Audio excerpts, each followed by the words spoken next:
Hey, what's up, guys? I'm going to be going over Massive in all of its glory. This is going to be a multiple part series of videos, and by the end of it, you shall have a firm grasp on Massive. Massive is kind of made famouser because of its wavetable position modulation type of thing, which you will hear a lot in dubstep. We're going to be going over for what I think it is a very fantastic subtractive synth with cool wavetable stuff and awesome filters and easy peasy modulation. You can get a lot of interesting sounds, and yes, this is the intro video, so we're not going to be really going over anything except what I want to say in an intro video. So we're going to have Massive. I highly suggest you get that if you want to figure out Massive with me. I highly recommend a signal analyzer. This is from www.rs-met.com. It is a oscilloscope, and I highly suggest you get one. If you want to figure out synthesis, it's great for figuring out what the different knobs kind of do. We also have a spectrum analyzer or a frequency analyzer for other fun stuff we're going to be exploring. So go to the next video, and I will see you there. What's up, guys? We're back, and we're going to be breaking down the topology of Massive. We're going to be breaking it down kind of scientifically later, but I'm going to show you the general topology. So the general layout of 99.9% of subtractive synthesizers. Massive being a hybrid, but we'll just say it's a subtractive. We'll deal with it like it's a subtractive synthesizer. Is you have your sound generators going into filters, going into our amplifier, which in turn goes to our output, which is what we hear. And there's a MIDI going in to trigger the oscillator sound, be it pitch or whatever, via key tracking. So basically, for Massive, it's broken up modularly, right? So we have our oscillator section. 1, 2, 3, right, in its own little self-contained unit. These go into our filters. We have 2, and they run in serial and parallel, which we'll also get into. And these are output into our amplifier, right? And that's basically what it is. So we have our sound. Oh, I'll go new sound. We have our sound, which is a saw wave. Going into filter, we'll have a low pass, right? And then going into our amplifier, which controls pan and our master volume here. So this is loud. This right here means loud. All right. So wrap your head around that, and that is basically, if you're new to synthesis, that's what you should be focusing on. That'd be oscillator into filter, into amplifier, and then into output. So directly below the amplifier in the output section is our effects section right here. Right. This window right here. Okay, this is, could be confusing for a lot of people. So we have our tabs here, and these tabs are basically independent of these blue and green things, right? So we'll get into all this. These blue and green things are our modulation. So it would be our envelopes and LFO and performer and stepper, right? So these are modulation. This is what makes Massive kind of powerful, which is pretty cool. And you can easily drag things from. You can easily map modulation destinations simply by dragging and dropping, right, into these little black squares, right? So there's that section, and I promise we'll get into that. We also have our modulation oscillator, which we will also get into. This modulates oscillator, your oscillators and your filters. So you can have a destination. If you can ring mod oscillator 1, 2, 3, phase modulation, your wavetable position modulation, which is a very famous effect. Our filter modulation to modulate the filter, and all that fun stuff. Really fun, and we'll get into that. We have our noise generator, right? and our amplifier. So it's basically always on by default, but you mix in, the amplifier, how much you want in. So this would be just simple white noise. And, you can change it to whatever you want, or just have it off completely. We have our feedback, which is routable to anything via our routing tab, which we'll also get into. This is great if you want to kind of feedback a filter or feedback your amplifier section. It adds a lot of low end, which is cool.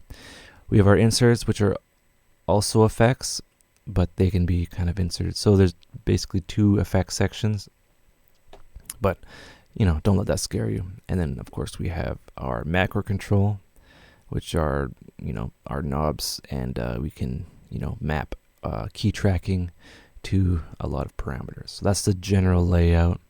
Up at the top here, there's my new favorite button, new sound. You can go through your presets. You can select your quality settings. I have it on ultra because YOLO.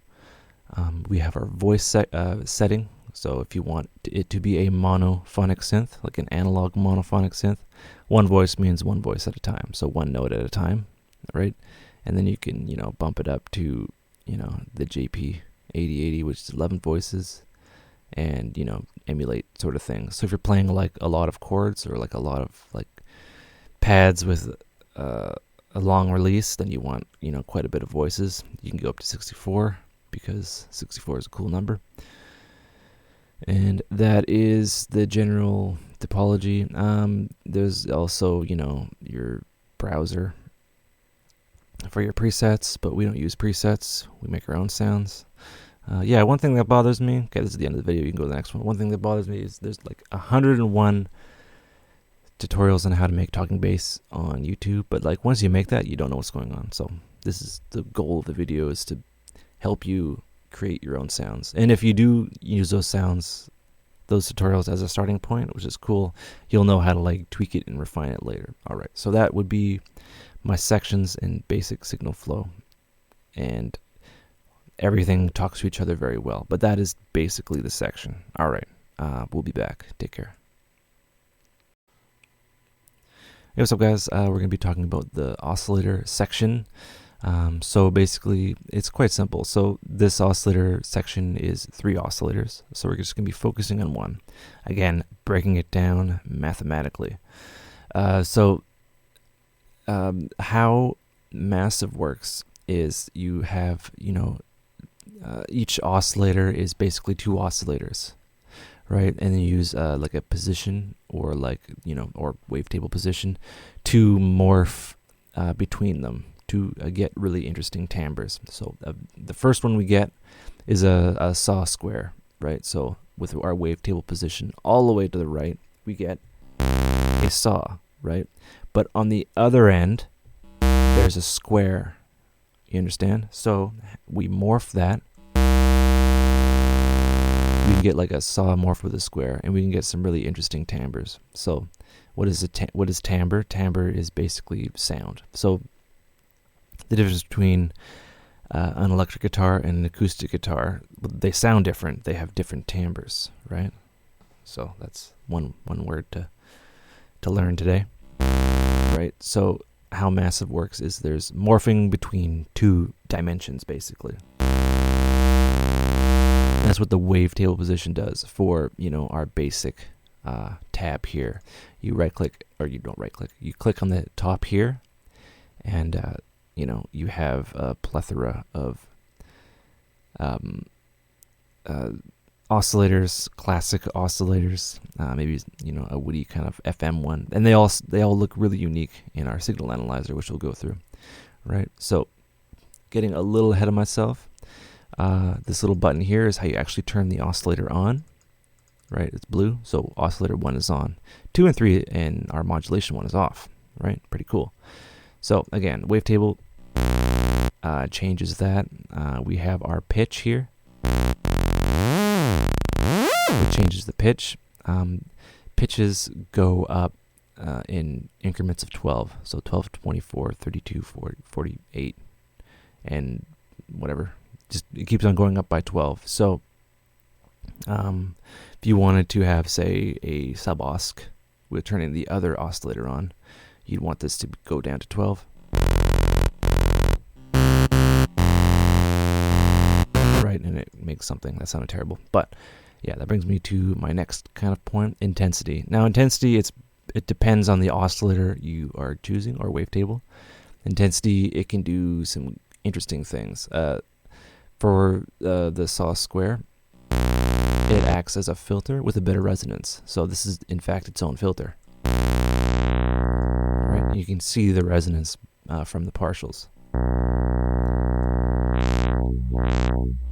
Right, and you can effectively turn, we'll have our square wave. We can turn that into kind of a siny square with a lot of upper harmonics, simply by changing the intensity knob here, which is pretty cool.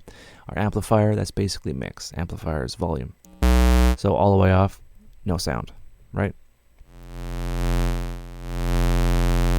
And that is pretty cool, right? So with that, we have, I'll go over the different kind of oscillators, so different kind of sound generators. So we can go to sine triangle. So this all the way to the left would be sine. And then it morphs into a triangle, right? And then that's basically, so each oscillator is in fact 2 oscillators, right? And there's some pretty cool ones like Woody.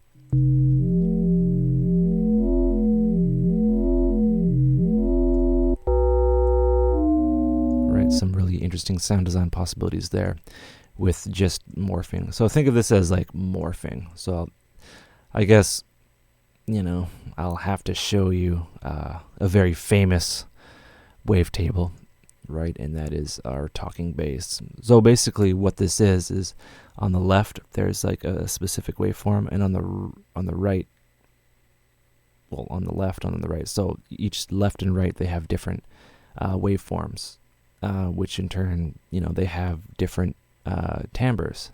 So you mix between them and then you get this sound.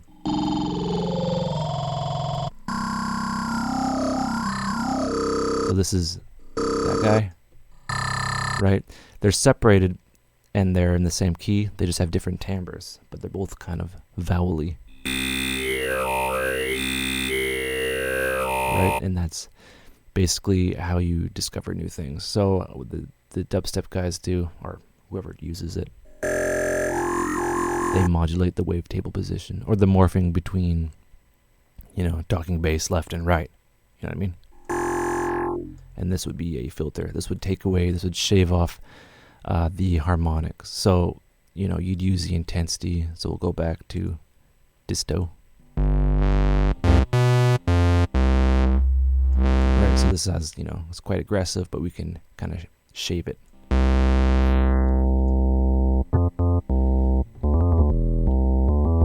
Right, and, you know, it's kind of a filter before our filter stage, which is really cool. So I want to give you, okay, squelchy. Right, so this is a sine wave with like a lot of random chaotic harmonics added to it above the fundamental. So this is a sine wave that's frequency modulated. Right, very powerful engine. And then we can add more harmonics. So they double. And then they just become crazy. And then we can shave them off once again with our intensity. Right? So that is the oscillators you'll be working with. And you can mix and match them. So think of it as like a Moog synth on drugs, basically. Or a Moog synth with different wavetables and the ability to adjust them. So we have one more little knob here, and that is our routing. So which filter does this oscillator go to? So F1 and F2, they represent filter 1 and 2, right? So this oscillator will go to filter 1, or all the way down, this oscillator will only go to filter 2, right? And you know, that's basically how they're mixed. So if you have if you have like a really like aggressive sound you want to drive a lot, be it whatever, you'll have your sound going into your filter. You'll have, I guess, scream, whatever. You'll boost this up, and this will go to filter 1. But if you don't want your other oscillators, you want more of a gentle kind of filter, be it high pass or low pass, you would route this to filter 2, so you can get some really unique sounds. So filters are awesome, but there's also a filter before your filter stage, depending on which kind of program you select. So yeah, in a review, we have this thing, oscillator on and off. We can select our different sound generators, which each sound generator is basically 2 sounds, more or less, and you mix between them. So, oops, yeah, I'm done. Right, so you're mixed, and that's where that sound comes from. We'll get into spectrum, all that fun stuff later. Wavetable position, yes, that's the ability for you to mix between them. Intensity, it adjusts the tone, or it's a filter. Amplifiers, volume, you have your filter routing, filter 1 or 2, or both. The sound is split going into both filter 1 and filter 2, which you can get some nice effects. And pitch, and these black guys down here, black little boxes, are for modulation, which we'll get into later. All right, we will be back, and hope you're learning stuff. Hey, what's up, guys? We're back with a bit of a change of scenery. We're no longer using an oscilloscope. We're using a frequency analyzer, so we can see what's going on. So we're going to be talking about filters today. Now, filters are pretty fun. What they are is basically an EQ. You can do sweeps and all that fun stuff. So I'll show you down here. Right, we're just shaving off the top harmonics. And there's different types of filters. There's ones that are high pass, some are band pass, band reject, whatever. Yeah, so we'll start out with our filter 1, and we'll go low pass. Now low pass 2 and 4. So 4 is a very strong low pass, and then 2 is not so much. Right, it lets a little bit through. So this is it's a term called dB per octave, decibels per octave. So it's the amount you cut at the cutoff point. Right. So as an example, Ableton's EQ down here, this is times 4, so that's 48 dB per octave. So it's a very steep cut. I wish you could see it. You'll see it here. Super steep, and then we have your regular 24. Right, that makes sense. So 2 and 4 low pass, so less dB per octave is a kind of a gentler low pass, or a more gentle cutoff above the point. Right. And each filter section, it has a cutoff point, which is the selection of which frequency. So all the way down is pretty much off. Then you increase it, you get more sound coming through. Right. So yeah, there's that, and there's resonance. So resonance is once you're at that cutoff point, it'll boost it. Right, and resonance is basically your 303 sound. That's, could be obnoxious or could be cool. So a filter is a great way to shape a sound that you've already created using your oscillators. Right, so there's low pass, there's high pass, which kind of works in reverse. Right, so it shaves off all the low end stuff. It's good for adding, grit to things.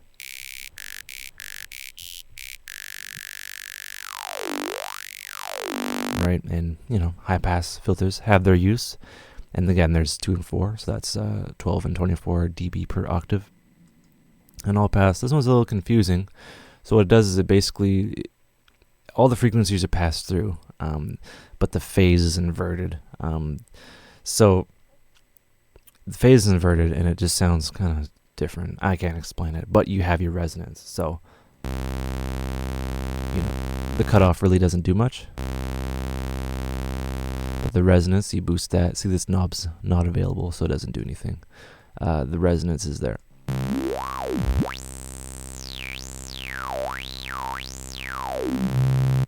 So in turn, you can use the resonance to boost your bass.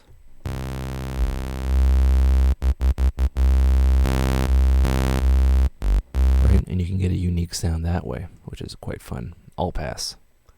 Doesn't make sense on paper, but it sounds cool. Double notch. So this is basically two filters, but there's two notches, so you have two kind of resonance cutoff points. It simulates phaser-like sounds. You see them?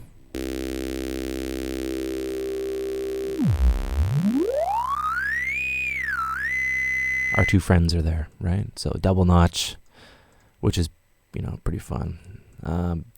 Band pass and band reject. So band pass is just taking a simple kind of peak. No, it's easier just to show you.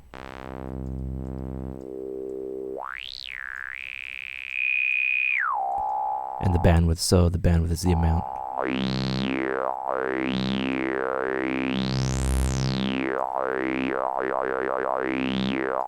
Right, so you can have a single band that's being affected, or dose.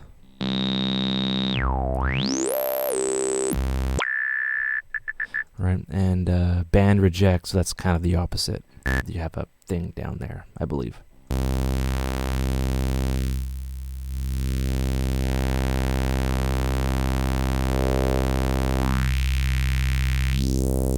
So it's carving out like a valley.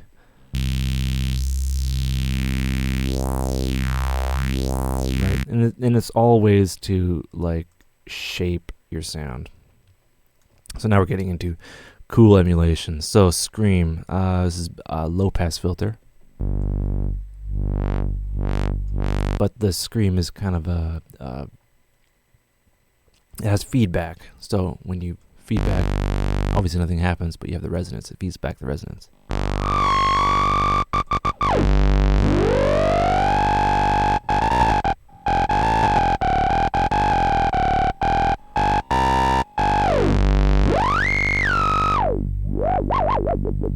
Which is pretty cool. That's Scream. So that'd be good for like leads and like kind of if you wanted to add a bit more aggression. Daft, I believe this is based off the MS-20.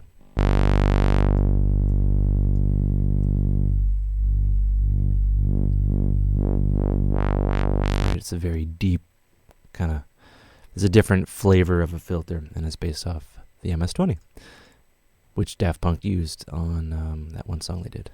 Anyway, Comb, so this is basically, it's a bunch of like valleys going down.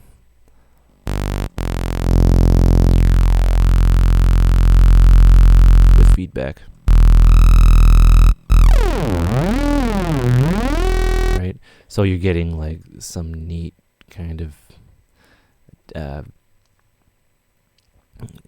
it's not really a filter, but it's used for a flanging effect. I'm not too familiar. And acid is acid with a very aggressive resonance feature.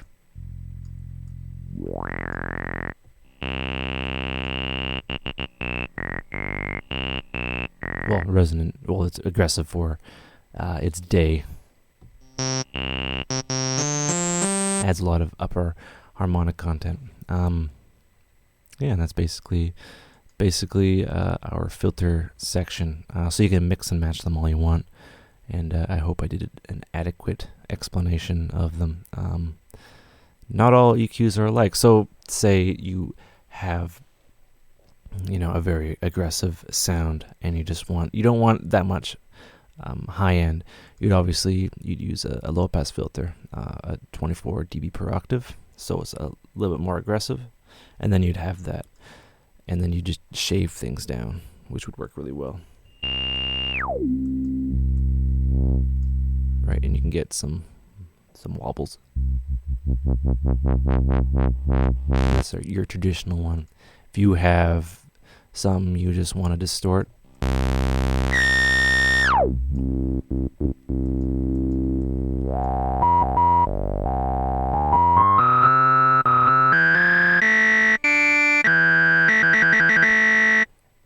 that works well.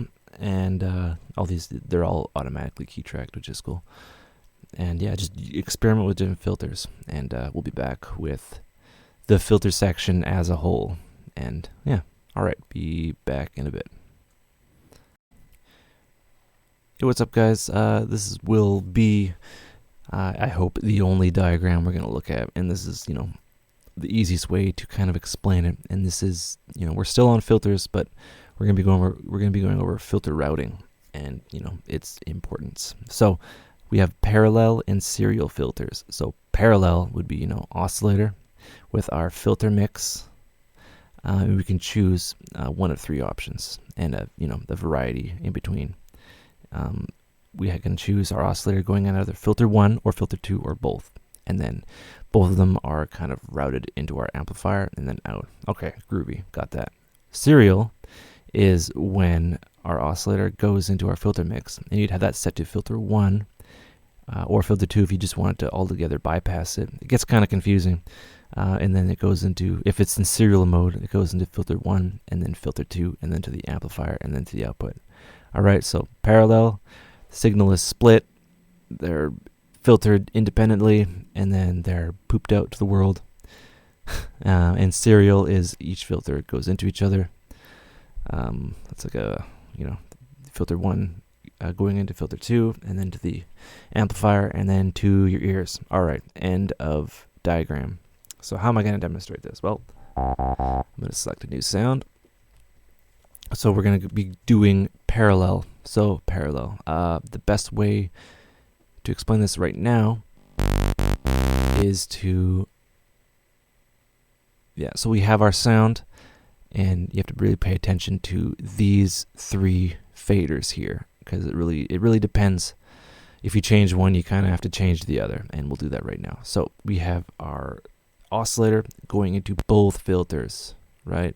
But no filters are doing anything. This is your filter, volume, right?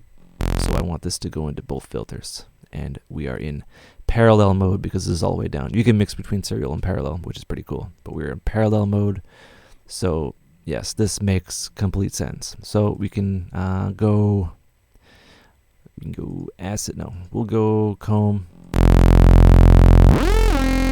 Right, so we have that. And then I can bring my mix, so I can just listen to filter 2. Right, that's exactly how I left it, kind of. And then I want my cutoff.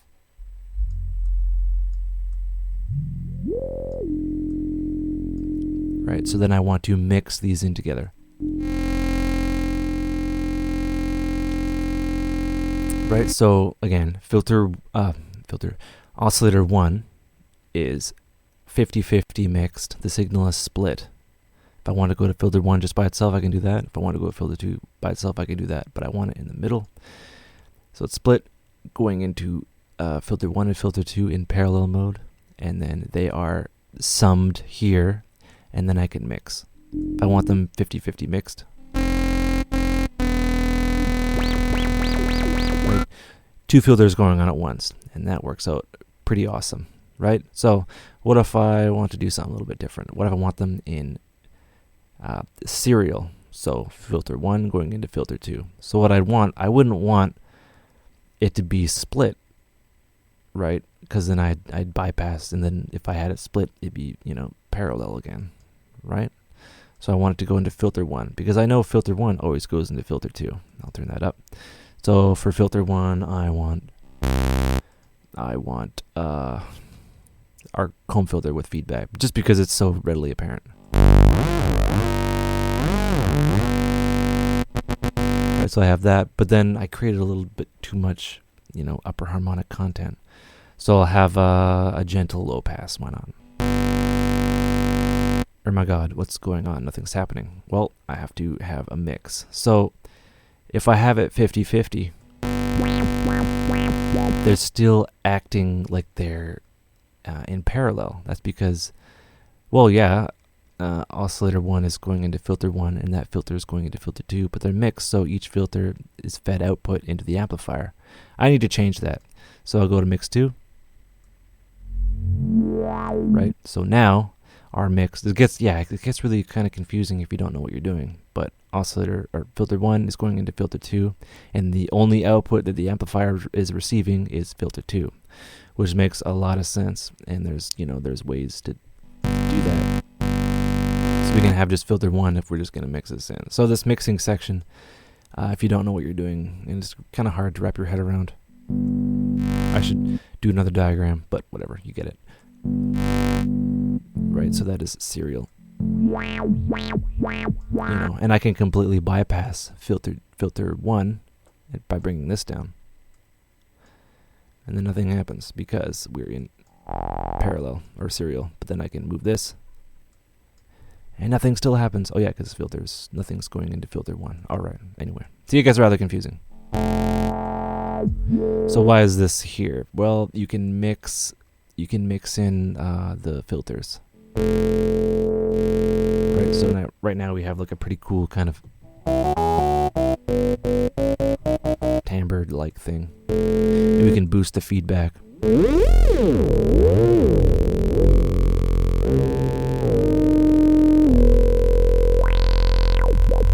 then we can do cool things like scream it.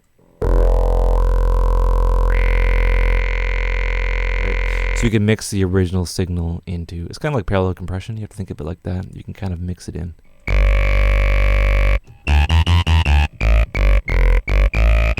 And that's just from a simple filter, right? So yeah, just pay attention to how you're writing it. So I'll do parallel and then serial. So right now, oscillator 1, split, got it. We are on parallel, got it. Mix 1, mix 2, we're going to mix them both in equally. All right, cool. We have each filter independent.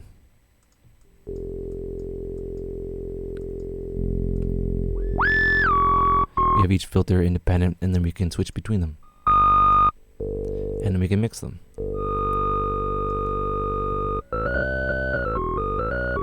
Very virus-like in terms of, capability. Right, so that is parallel, right? If I want to go serial and do this, it still kind of sounds different. That's because we're getting kind of a weird feedback thing going on. So oscillator 2 is split, going into filter 1 and 2, but then the sound of filter 1 is going into filter 2. All right, so we have to change that. Filter 1, and then now we are in business. And that hopefully makes a lot of sense. You might want to rewatch that and rewatch that. So yeah, all right. Hopefully you'll learn stuff. That filter section is a little tricky, but yeah, that's basically the most difficult thing to kind of comprehend. All right, take care, and we'll be back. Hey, what's up, guys? We are back, and we're going to be going over our envelopes, an envelope in our modulation section. So the modulation section are these blue and green tabs. So we have our 4 envelopes, right? So the fourth one is always reserved for the amplifier. So we're going to be playing around with that next, or mostly. So there's attack, decay, sustain, and release. So an attack is basically, okay, when you hit a key, basically the ADSR triggers on whatever it is. In this case, it's the amplifier. So if I were to completely not have this on there, so the synth has no ADSR, it just plays like that, and I can't do anything, right? Can't do anything. Because there's nothing controlling the amplifier, right? We need something to control the amplifier. So MIDI goes in, and it affects this. So how does it affect it? Well, we'll start out with the basics first. So attack is a slow rise. So we have a long attack. Think of this as volume. Right, it takes a while for the sound to reach its highest value from the start point. Right, and that's good for pads and such. Right, that's our attack. The level is kind of the curve of the attack. Right, if you want something a little bit more smoother, then it's all good. If you want something that's really snappy, have it like that. Decay is the amount of time. This is kind of on its own. It's not relevant because this part, think of the decay as the looping point. If it's at full velocity, it'll be full velocity as long as you have your finger on the key. Right? How you change that is the level. So what happens is the decay since there's a very fast attack, it'll be really loud at the start, and then the volume will come down, and you'll hear that now. That's a little too short. Right, it starts out really loud, and then it goes down. Right, but then it'll stop there. Right, so the volume goes up, and then really quickly. So in this point, it's instant. And it goes down. So picture like an imaginary dot, right? And then it stops here. And right here is where it basically stops until you let go of the key. And that's when the release takes over. So when you let go of the key, it needs to go from sound to no sound. And the release dictates how fast that happens. So a really fast release happens instantly. A slow release, you can't hear that. I'll have that. Right. I let go, and there's a really long release. So for, pads again, say if we're doing it this way, a fast or a slow attack and a slow release. Right. So a brassy 80s sound, right? And that's so this is affecting the amplifier. Right. Oh, I'm going to set it back down to one voice. So, yeah, that's basically how you do it, right? So there's something called sustain. So remember how the sound gets to this point, right? Here, I'll show you again, because this is an excellent way to think about it, in my humble teaching opinion. Here, I'll go down.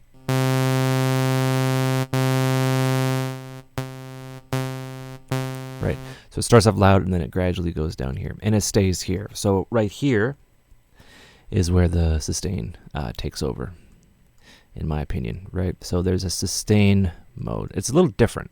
So what I'll do is I'll have the decay. I'll completely delete the decay, and I'll set up a sustain loop. Now this is a little bit more advanced. The ADSR and Silent One is a little more, simple, but I want to set up something. So I'm going to go loop to infinity. So for this part, it's like a straight line, you know what I mean? And that's all good. And the level from where that sound ends, right, down to down here, it's kind of like that. So it does that. So that's like in a linear fashion. So what I'm getting at is I want to morph this, right? So I'm going to add in some curves. So I'm going to go extreme mixed with expo, maybe? Nope. Okay, see? Yeah, like that. So that's very, think of like the imaginary dot as the sound's kind of decaying around there. It's like garbling, and it's looping in infinitely. So if I set it to loop 1, right, there's a little bit of jitter, and that kind of emulates our analog gear, right? So it's a different way of kind of doing stuff, and the level is the intensity. So what I want to do, and there's presets here. Let's say I will go rotor, why not?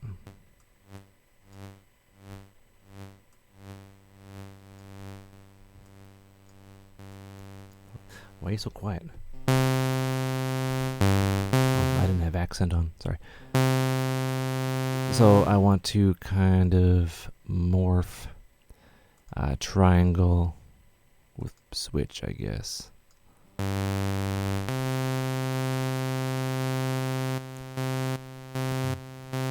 Right. So, and that's looped infinitely. I can set it to loop once. Right. So you can get some like really interesting, like expressive modulations that way. And that's just with the amplifier.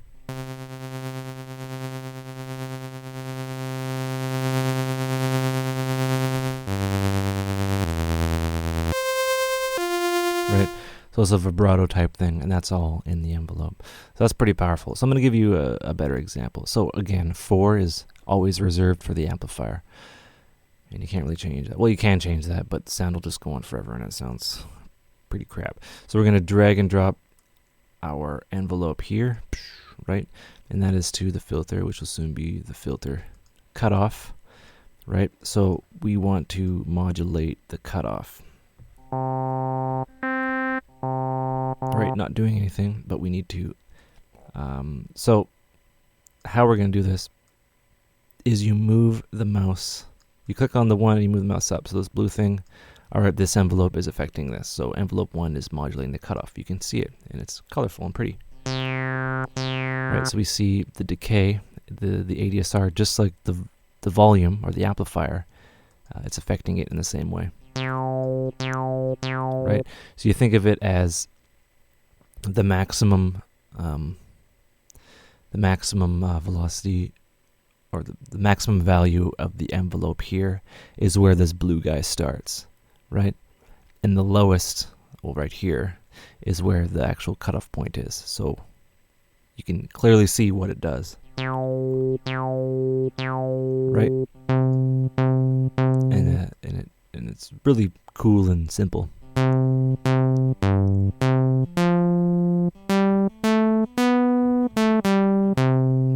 It is a basic envelope filter cutoff. So again, you know, just think of it as attack, you know, or the delay. So the delay, it's kind of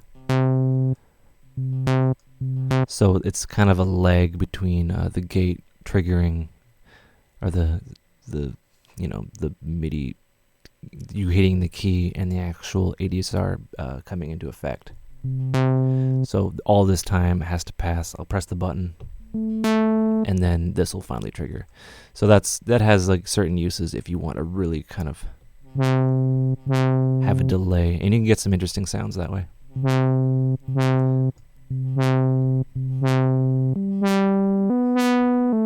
Right, very simple, you know, very oldie like, but it is all well and good, and you can basically modulate a lot of things. You know, you can have an envelope for the pitch, so you can drag that here, and this is, you know, so this envelope right here, we'll have it up. Right.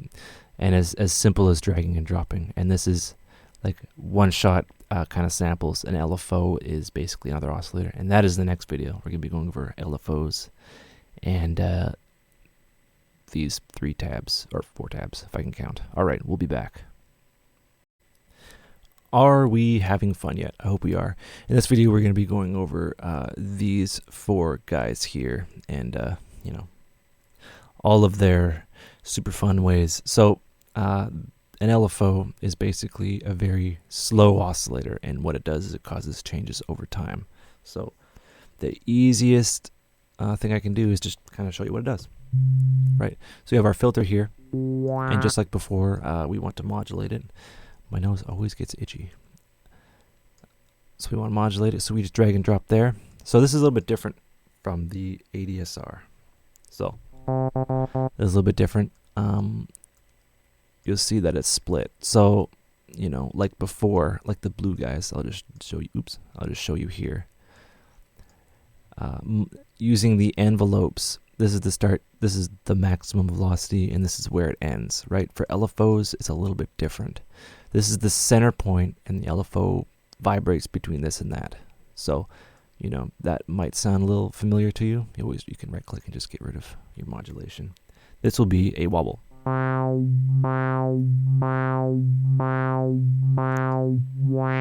Right.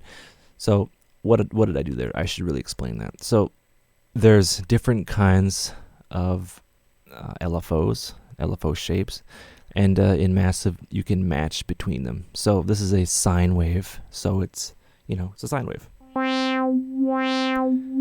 It's a very smooth, like, articulation. Down here you mix them. This is a saw or a ramp down, which is kind of like an ADSR, but a little bit different, right? We're going to be focusing for now on sine wave LFOs, right? So that plays at a rate, and it doesn't matter which rate it is. Or it plays at the same rate. It doesn't matter what key you press. Right, and that is modulating the cutoff, and you can make that more intense. Right, and it's really fun to get a lot of expression. Rate is the speed of that oscillator, so this is really slow. Super slow. Right, and then you can increase it all the way into the FM range. And you get really interesting results that way, and that is cool. So the rate, right, that is the rate. Down here, the amp is the amount that is being pumped in here. So, right, so that's very gentle. It's the same as like bringing this down, but if you want to like modulate the amplifier with an envelope, you can get into really kind of complex things that way.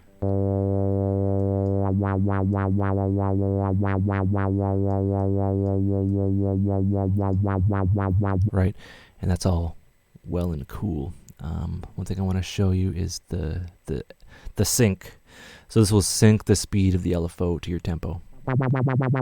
So it's the ratio of like of a particular bar. So I assume 1 to 1 would be 1 bar, and this would be 1 to 4 would be a quarter.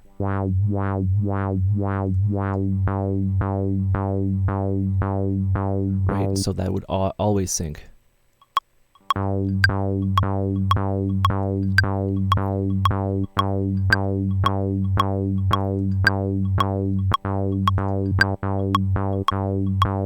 Right, and then you can double that. Do 16ths, so 1/16. So yeah, think of it like that. So 1 quarter. Okay, that makes a lot of sense to me, actually. I figured something out. So we're going to turn off the sync, obviously.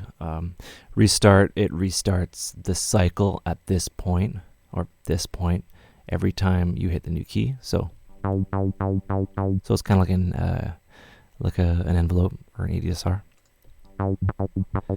If you turn off restart, the cycle's going even if we're not playing anything. Right? But when we turn it on, it's triggered automatically. So what I want to show you the other stuff. Right, so yeah, we'll go to envelope, we'll go to oscillator 5, and we'll drop that onto our pitch, right? And then we're going to modulate the pitch.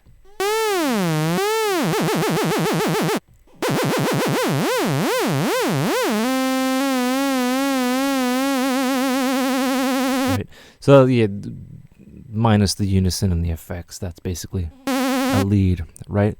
There's also an internal envelope that can only be used within this.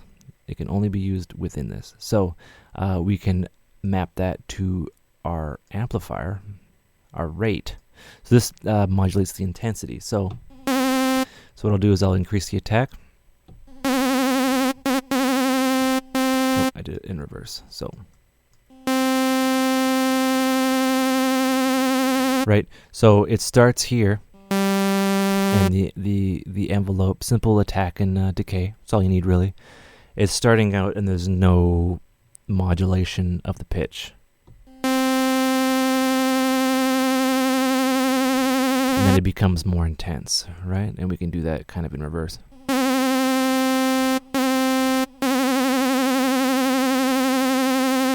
Right, so that's good for like super cool leads of Doom and getting like a lot of expression, right? And it's something that, you know, I really like to do. And there's a feature in the virus you can do that, but you can do it in Massive too. It's pretty cool.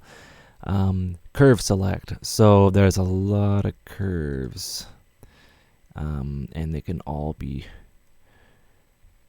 you know, molded together. There's some really, really interesting ones. So I will go to our filter.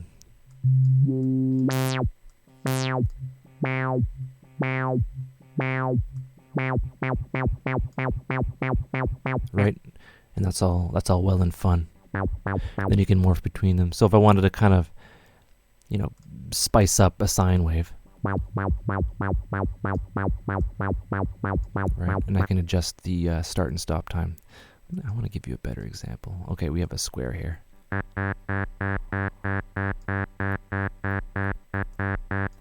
So I have that. I want to mix a square and a sine to get a unique kind of result. And then I can adjust the phase of it. So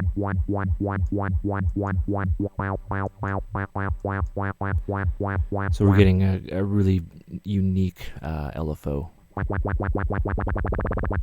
Instead of just on and off and then gradually on and off. Yeah.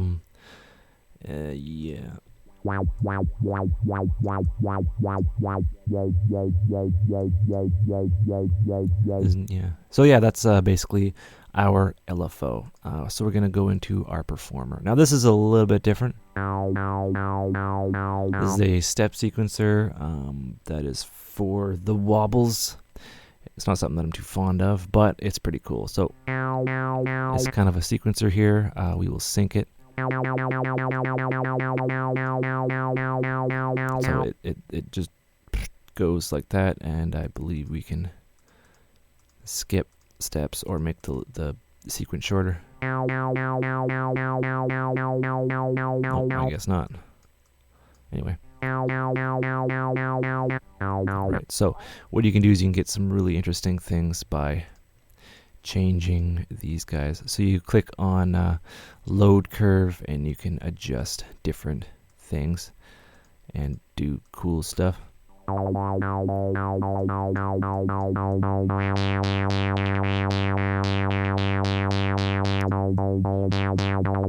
Right, so I guess I'll do the obligatory so you can really hear the effect.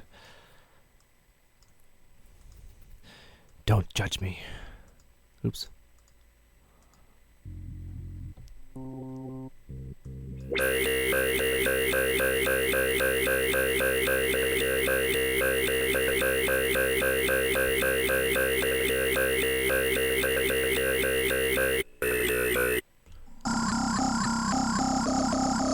Okay, well that's a bad example because I suck. But yeah, generally you can get some really kind of neat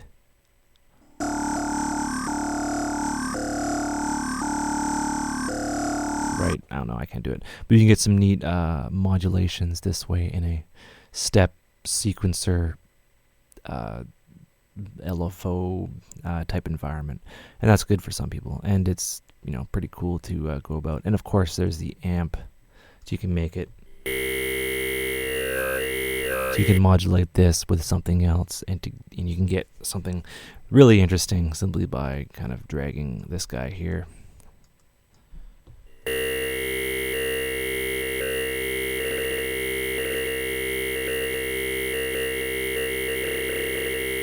Right, okay.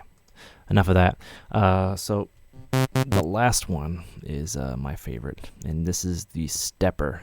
So this is kind of, it takes it's kind of like sample and hold, but you have, you know, steps. So it's kind of like a step sequencer for your cool sounds. So think of it like something like a big flashy box that would sequence a piece of analog gear. So you just basically draw stuff in, and each of these is a value, and it's held for specific amount of time.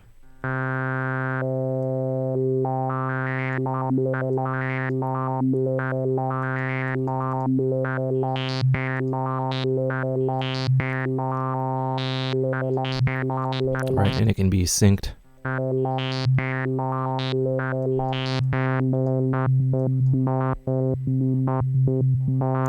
Right, and you can even step sequence an envelope velocity or the attack of something else, and you can map this to a bunch of other fun things.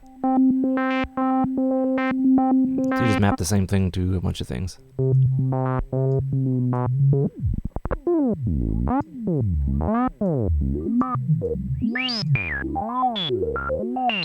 Right, so the R2D2 capabilities are quite capable, and that is our LFO performer and stepper modulus.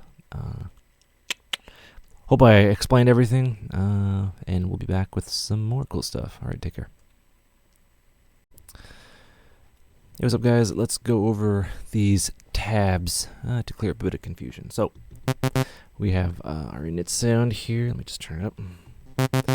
So the oscillator tab is here, right? So generally, this controls, what the oscillators do. So we have glide and the time for our glide.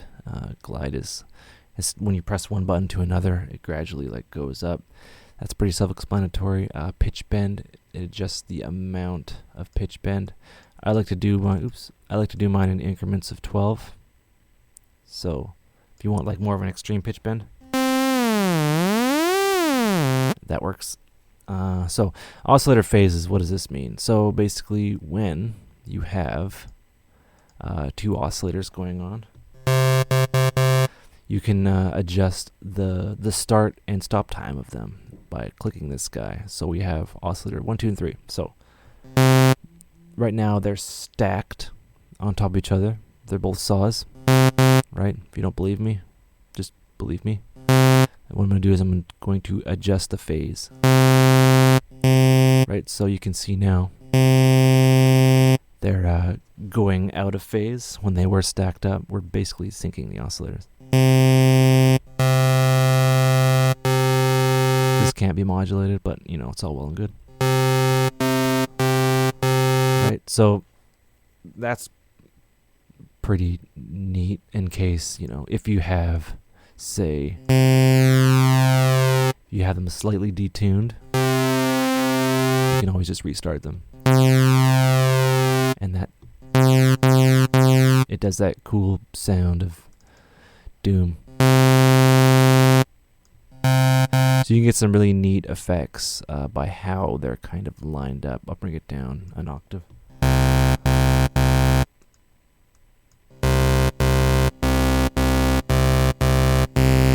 See, we're getting different timbres, which is awesome. So I'm going to go new sound. Oscillator phases, pretty cool. Vibrato. So what vibrato is the amount of kind of vibration you get. Right? And that's pretty cool. And it's we'll get into macros later, but it's kind of adjusted by this macro down here. Very scary. It's super spooky times. And that is our oscillator section. The internal envelope, I'll just show what that does. So if you want to drag that in there, it's the attack. So it's the amount of time. So when you press a key, there's no vibrato. And then it's slowly introduced to the max value of this blue line here, which is pretty neat. And yeah, that is the oscillator tab. We'll be back soon. Hey, what's up, guys? We're going to be going over the key tracking tabs here. So we have key tracking for our oscillator and key tracking for our filter. So what is key tracking? Basically, what key you have pressed, can't press them, but what key you have pressed dictates a lot of things. Well, by default, it dictates what pitch the oscillators play at. So a linear key tracking for for our oscillator controls the pitch. So, right, what we can do is if we basically just turn key tracking off, no matter what key we press, it's a a standard key. Right? We turn that on, and linear instead of user. It's a uniformed key tracking. Right? So that's pretty cool. Why would you want to do whatever? So say if you have something that's really additive, Flinders. What the heck is that? So I want that up. That's a terrible example. Okay, we want that. I want that playing above this. But I want it at, as a upper harmonic. I don't want any key tracking going on. So what I'll do is I'll go oscillator 2 and I'll just turn the key tracking off. And it'll always play at that. So I'll just adjust the pitch. So it'll be mixed in with this.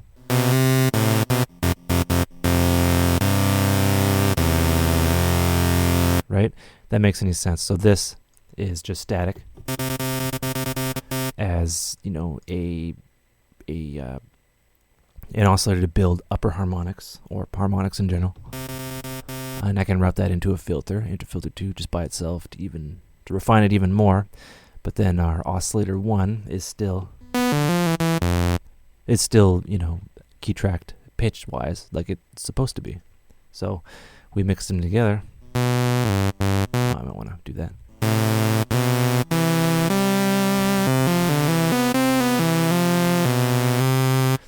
We get a cool effect, and that's by turning off the key tracking. So this oscillator is just a stupid oscillator. It only knows how to play one thing, and that is basic keyboard pitch tracking. We can drag and drop it, but we'll get into macro control later. I'm going to go into new sound and explain key tracking for our filter. So we have this guy. We'll let that go into filter 1, and I'll have low pass. So with key tracking off, as we play, the filter does not open as we go up, because the spectrum changes. It goes up as we go up in pitch, so even more is cut off. So I'll just go up in increments of octaves. Right, it disappears once we get up there. But if we turn on, our key tracking for a filter, the filter opens up the more we go up in our kind of octave, right? The more we go up in key in our pitch. So I'll play this, turn it off.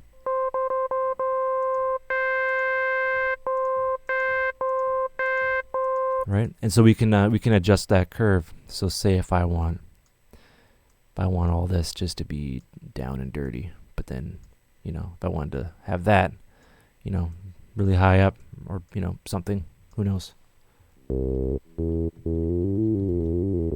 The sound begs for that.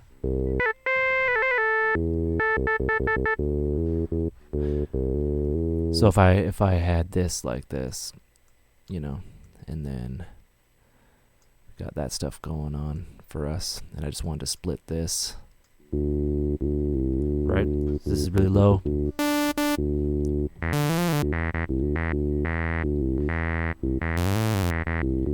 We get some really neat kind of filter effects. It's just another way.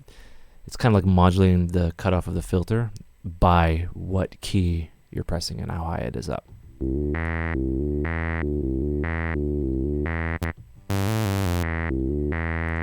That's a little too much, so we'll draw that in. Right. And you can, if you have something that's heavily distorted view of the filter, you can bring the filter down a notch for like certain areas of the keyboard, if you do so want to. It just adds a lot of flexibility. So if you want a key tracking for your first filter and then key tracking off for your second one, you can get, say if you want to keep tracking off for your first one, and you have like scream distortion, and you have a lot, right? And you want to keep that kind of tone.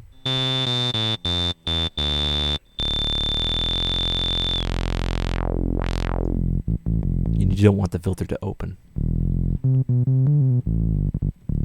Yeah, but then you want your filter too, so we'll set this in serial. Set the output to filter 1, and then we'll go double knot.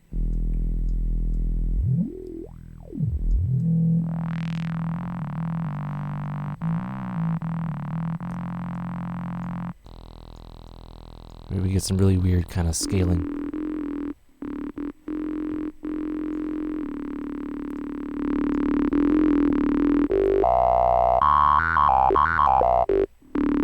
And like weird kind of filter effects. With it off, with it on. So you kind of get the idea. And that is key tracking for oscillator and key tracking for filter. And yes, I do know my lefts and my rights. I just get confused. All right, take care. We'll be back. Hey, what's up, guys? We're going to be going over voices in this video. It's the voicing tab. So what is a voice? So think of like a Moog synth as one voice. You can only play one voice at a time. So we have voices 0 out of 1. None are activated right now. We press 1. 1 is activated. 1 out of 1, that means we can't do 2 over 1. Or else the universe would break. We can only press one note at a time. So with that being said, we can increase the voicing to 2, to 3, and we can play triads. Right? And that's all well and cool. So what happens if we take, you know, a single, we can only play one key at a time, but we take that and we double it. Then we get something called unison. So what unison is basically stacking you know, a synth on top of each other. So if we have, it's not a lot in like rock. So what they do is, you know, especially in the 80s, they would play a guitar riff twice. Slash or whoever the heck it was at the time would play the guitar riff and then play it again. And those subtle differences, pan left and right, would, you know, be double tracking, and that would cause, you know, a very rich stereo image. And it sure beat the hell out of chorusing and stuff like that. So that's basically what it is. We're stacking them, but they're not offset by any stretch to the amount of imagination, right? So we can only press one note at a time, but each note now has 2 voices, right? So, you know, we can increase it to 4. We have 4 voices. We're just stacking them, right? So I'm going to give you a good example. So with a max voicing of 4 with a unison of 2, we can play 2 notes at once. Right? Basic math. I fail at it, but, you know, you're probably way better than me. So what I want to do is I want to just have a simple 2 times unison. Right? So what I'll do is we will... This is the spread amount. So if you turn this on, nothing yet. But as we increase this, we get a spread, like a super saw type sound.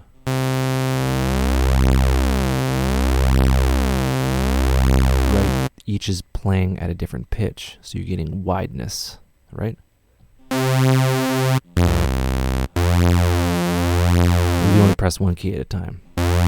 So let's go super saw.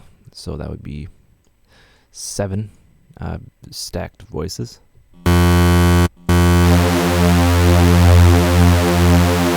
You see all those saw wave? We're only using one saw wave here, but it's being split in the voicing section. 7 out of 7, we can't play more than 1, but we have basically trance here. Right, but you notice it's mono, so how are we going to fix that? Well, we turn on the pan position, and you'll see something really different in the signal analyzer now. We have purple and green, 2 of the grossest colors on Earth. So now we have stereo spread and unison spread, and we can just turn that off. We can have just basic spread of stereo. We can see that. So this is a good way to beef up your sounds. You can do it just with a simple 2-voice, because you can't have more than stereo. So as you bump this up, I guess you can. I guess it just stacks though. All right, I stand corrected.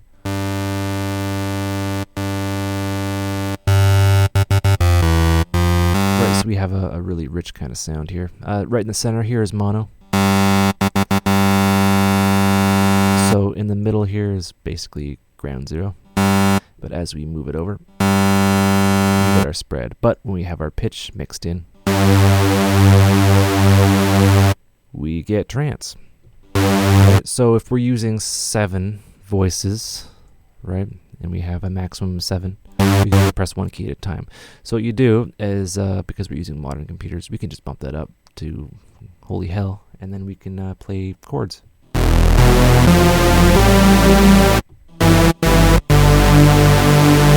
Right, and we have our voice count up here. So right now we're using 7. And we'll be using 14 in theory if we're pressing both at the same time. Right, so the possibilities are limitless with that one. So I want to show you mono. So mono, you can, bump up your everything. Typically, I wouldn't go too crazy with the unison. I would stick to 7 or 8 or 2 for just basic widening. Right, so yeah, that's mono. And mono is just 1 at a time. You can do that with voice as well. But mono rate, you can press it registers 2 keynotes. So if you have a release of 1, your next one will carry over. It's a hybrid of a monophonic type thing. And then you have like your trigger and legato, which is our phase of the oscillator stuff, and your glide and all that. Oops, all that fun stuff. So we'll go back to that. So if we wanted to, bring this up anymore, it just sounds like garbage when you have a high unison. So what I usually do is I kind of max it out, and then I bring this down. Click on the decimal point here.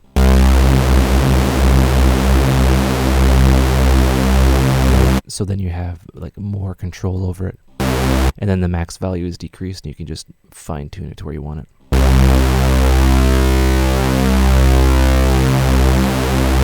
Wavetable position, exactly what you'd expect. It's kind of like unison, but there's different start points to the wavetable, so you get really intense sounds of doom doing it that way.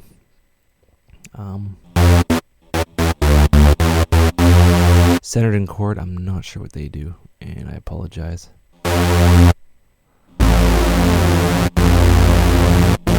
Nothing that I can tell, but I'm sure it's a small feature that doesn't do much. You can also, as far as I know, modulate this.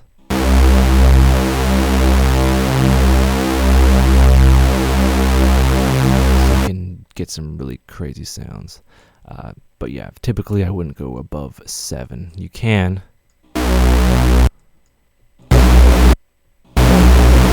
I'm just getting white noise. There's a lot going on there, but you can get some really nasty square basses. Right? All right, and you can also get rid of the panning or the stereo spread of it, which is a nice effect for good flexibility. But there you have instant drum and bass, whatever. All right, hope you learned stuff. We'll be back. Hey, what's up, guys? Let's go over routing of massive. So it's right next to our voicing. There are 2 things routable. And that is the feedback, which is demonstrated by this FB, and it can be, in a number of places, attached to filter 1, filter 2. It can be, before the amplifier section, right after filter 1, before the amplifier section, right after filter 2, before the amplifier section, and all that sort of thing, and it kind of tells you right here. So feedback, we'll get into that later. Your inserts are down here, and you can put those basically, anywhere. Before filter 1, insert 1, before filter 2, right after the filter. You can have them in the feedback bus. You can have it right before our amplifier section, before the effects, and it's pretty flexible. I wish it was a little bit more flexible, but that's basically what we have to work with. And these little B's here mean bypass, so it will bypass right. Oscillator 3 is bypass, doesn't go through the filter or anything, it goes right to the EQ or the FX1 or FX2, and that's good if you want to have like a clean sine wave for a sub going right through, and it works out well that way. You can also have the noise, put through for an interesting effect. But yeah, it's useful to bypass, and that is basically our routing. This will all be more apparent once we explore it a bit more. But yeah, we'll be back for 2 minutes. What's up, guys? Let's explore the global tab. So the global tab is basically, well, what it is it's really useful in standalone mode, because then you can set the BPM to sync things in and accept MIDI clock and all that fun stuff, and global tune, so you can detune this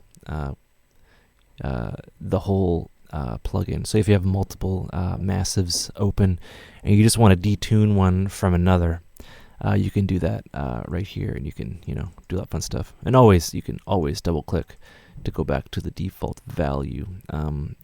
The BPM is set to host, so if I increase the BPM in Ableton, it increases here, which is of a nice kind of effect. And you can just turn off external sync, and you can sync it to whatever the hell you want. VST Magic. So this is, we'll jump over to the right. So the global quality high or ultra high in eco. Eco, I think it's like economical, so it's it runs better. It's kind of like Diva's draft mode. So if your computer is getting bogged down by, holy shit, I have 800 massives open, set it to eco, but when it renders, it goes to it renders to ultra, I would assume. And ultra quality is for those with super cool CPUs that you don't really need to worry about maxing out your CPU. It's massive is pretty well optimized for that sort of thing. So this is the fun part of massive, I would say. Once you know kind of what it does, this is like the randomized preset section. So what you do is you can just click and randomize stuff. Hopefully, what did I do here? Oh yeah, you select what you want to randomize, and then it randomizes it. Sometimes it doesn't work. Ooh. And you can set the amount that you want to randomize it. So I do not want to randomize a filter anymore, but maybe not that. But maybe the insert effects, so I'll randomize that.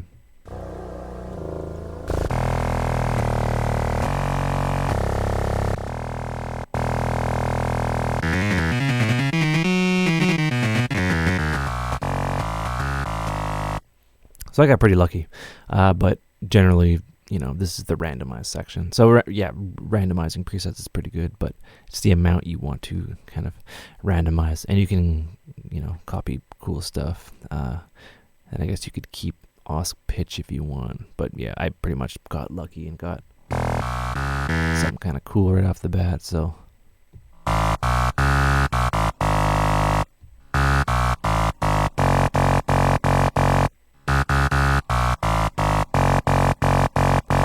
All right.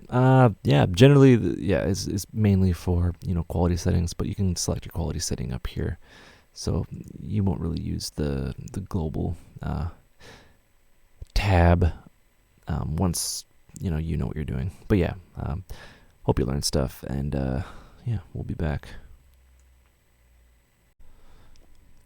Hey, what's up guys? We're back and we're going to be going over the modulation oscillator. Now this oscillator does not have a filter output, which is weird, but not really, because it doesn't actually produce any sound by itself.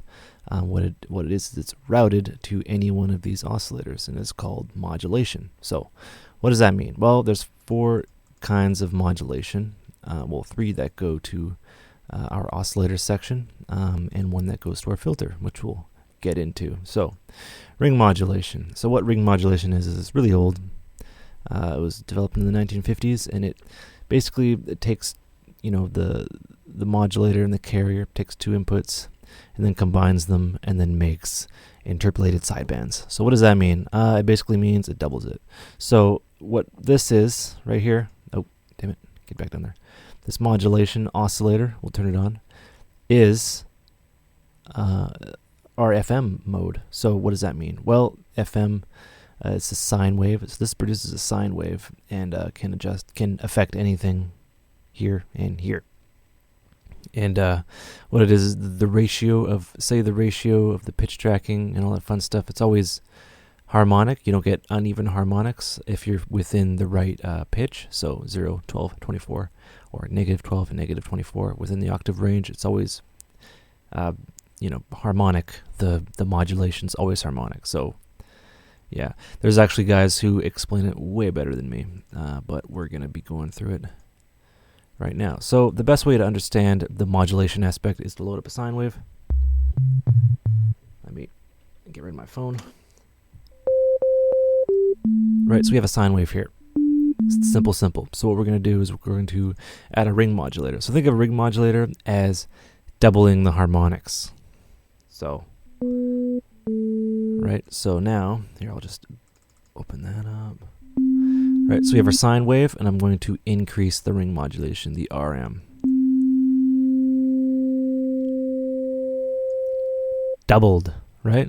So that doesn't really do much to a sine wave, it just boosts the octave. But if you have, say, something a little bit more interesting and has a lot of harmonics, it really adds to it and creates some really interesting things. It's traditionally used for bell tones and such. And that is our ring modulation. So I'm going to go back to our sine. So we have our sine. So phase. Phase is basically the sound of the 80s. It's traditional frequency modulation. So what it is it takes the input, the operator and the carrier, and combines them. So what you'll see sine waves kind of being injected into our sine wave. Alright, maybe if I go down a bit lower.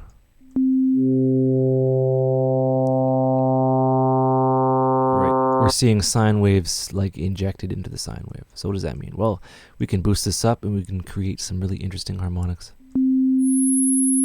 That is a little too loud, I apologize.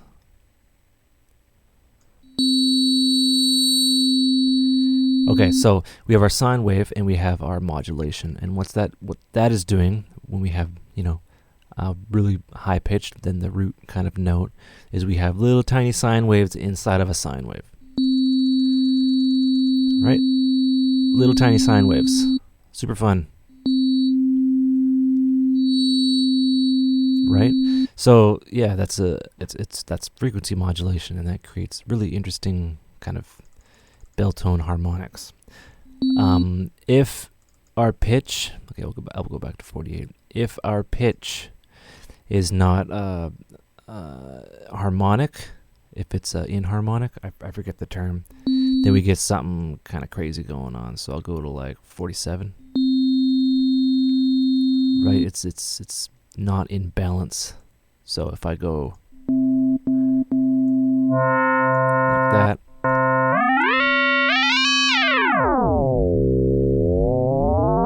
right, it doesn't make any sense. It's inharmonic. It doesn't really sit in a key that well. So this is used for, say, like bell tones. So what you would have is you'd have, say, we'll have something kind of intense here. Wait, I'll go down, okay. We'll have it like that. We'll attach an envelope to it. Oh, I did it in reverse. So I want it to start out with our decay. We'll bring down the level.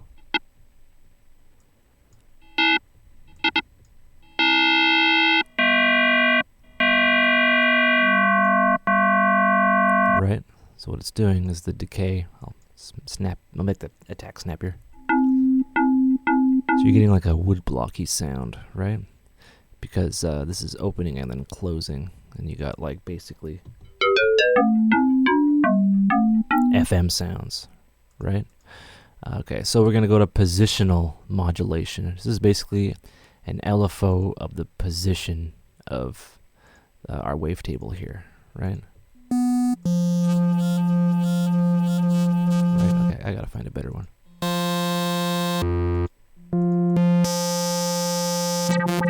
Okay, that's a very, very obvious one. So what we're going to do is we're going to modulate the position of the wavetable. So right now it's at 0, so it's kind of harmonic, so I'll go to 12. But if I go to anything that's non-harmonic, we get noise.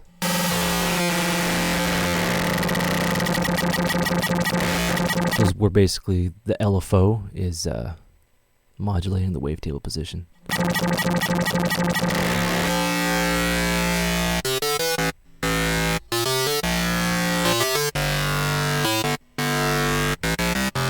Alright, so we have something that is basically justicey. It's a very harsh sound, and it's in harmonic. You can even modulate the position, so you can modulate the position that's modulating the modular, or the whatever, we can modulate the position that is in turn being modulated by the modulator, or the modulating oscillator. Fuck. You get the idea. You can get some really interesting sounds. So that is it off. So what I'm going to do is I'm going to go to square saw. Why not?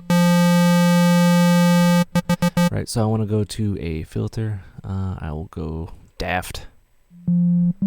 So frequency, or filter FM, we're just going to modulate the filter. So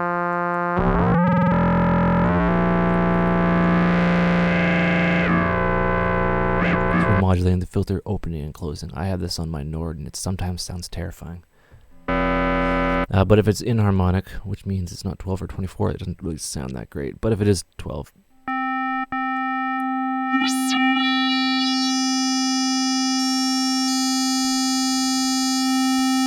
we get an interesting effect.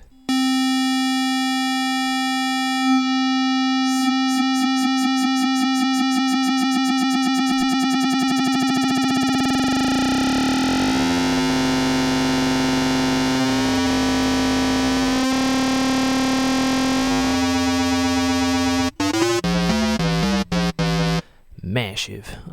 Yeah, and that's basically the modulation oscillator. It's basically a sine wave affecting other things, be it oscillator 1, 2, or 3, or the filter, and you can modulate each one. Each one acts independently, which is great.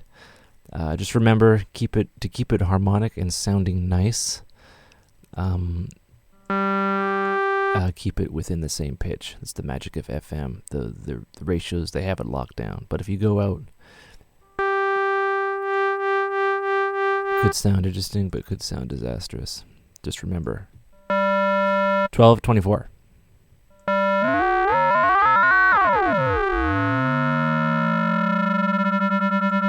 All right. Hope you learned stuff. Take care. We'll be back. Hey, what's up, guys? We are back, and we're going to be going over our noise section. Now, the noise section is pretty cool. It's attached to the feedback, but don't worry about that. It's its own separate entity. So what we have is noise, which is, we have our amp here, and it's basically all frequencies at once for white noise. Here, I'll show you on here.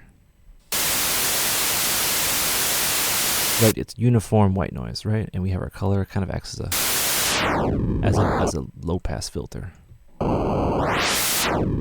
for different, colored effects. We have white, we have bright, which is, you know, one with like a bandpass in it, which is pretty cool. So if you want this just to occupy the upper frequencies of your sound, Native Instruments got you covered.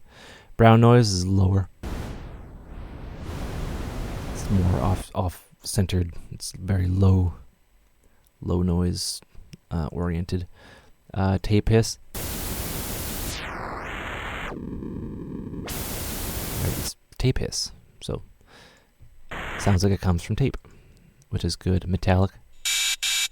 Right, it's a symbol. So, you know, I'll just show you an example. So we have like say our envelope here, and we have that to our amp. Oh, wrong way. Right, we have instant 909. Well, not 909, but yeah, there's no pitch tracking for white noise, but I'll show you how we do that later. Yeah. So we have like a closed hi-hat. We have more of a ride if we like elongate it.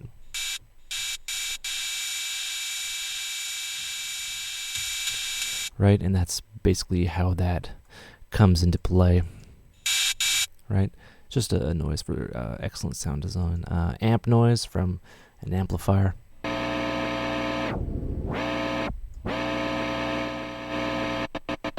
Right, the filter can be routed to filter 1 or filter 2 or both, which is great. Paper, my favorite for those that watch my stream. Excellent for weird sound design. AC power, so this is what comes out of the mains. Right, so you'd have this low and it would emulate, say, like a very broken synthesizer you may have. Water pipes. So like, you know, bullet time. You know, high metallic. So, you know, you can tune your hats or your metallic noise. So yeah, I'll just show you. You could do some really weird stuff.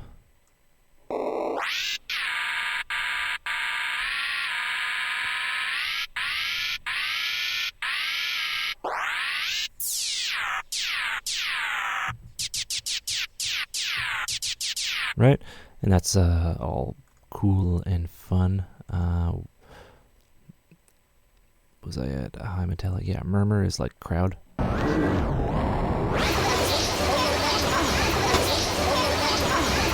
I don't know, maybe that might be useful for some sound design sort of stuff, but, you know, I wish it wasn't so. Obviously a loop in aluminium or aluminum. Rain on aluminum, very fun.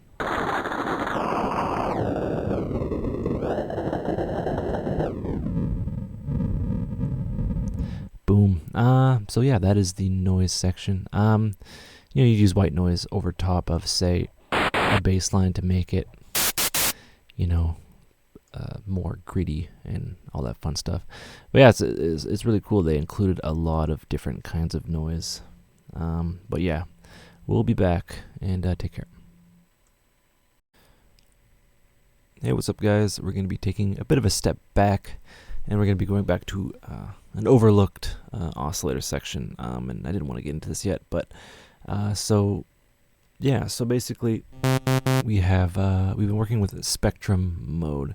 So spectrum mode it changes this knob to intensity. So it basically just adds a filter. So it'll there are basically 3 modes: spectrum, bend, and format. And what they do is they change things. They change around the harmonics. So for intensity, we've been working with say a filter. You know, doing things to the upper harmonics, which is cool. I'll actually bring this up as well, as we can see what's going on here. So we have bend, and there's 3. There's bend plus, minus, and plus and minus. We'll just go plus and minus for the sake. So what this will do is I'll show you via a sine. So I'll turn down the intensity. Oh, it already has it. So this is basically what we have going on here. We have our sine wave, and it's a simple sine wave. What bend does is it slows down the play rate of a certain parameter of it. Can't explain it, but the manual doesn't really explain it either. But what it does is it kind of morphs. It morphs the wave. Right, so it morphs that. So you can get some really cool effects if you modulate it. So there's plus and minus. And it does some really neat things. This is just to a sine wave, but I'll show you kind of what it does.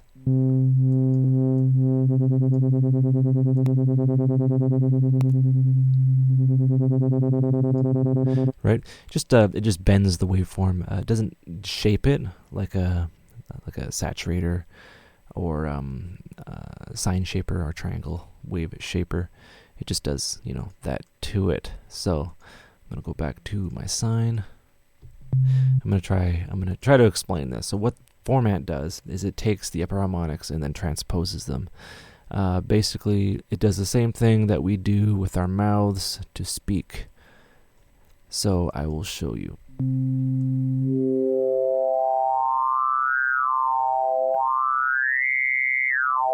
So it changes the fundamental, basically. Right? So that's just with a sine wave. So what if we have dirty needle?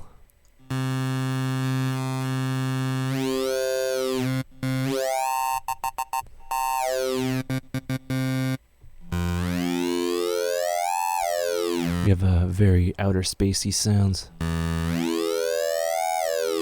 for a type of music that rhymes with mud step.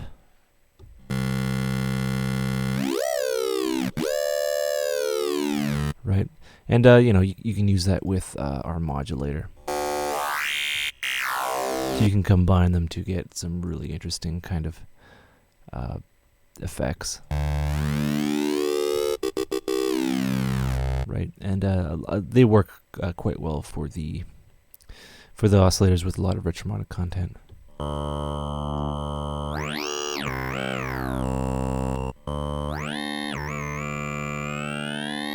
So what it's doing, I can't explain it, it's done with math, but what it's doing is it's basically pushing the fundamental up, and you can see that here.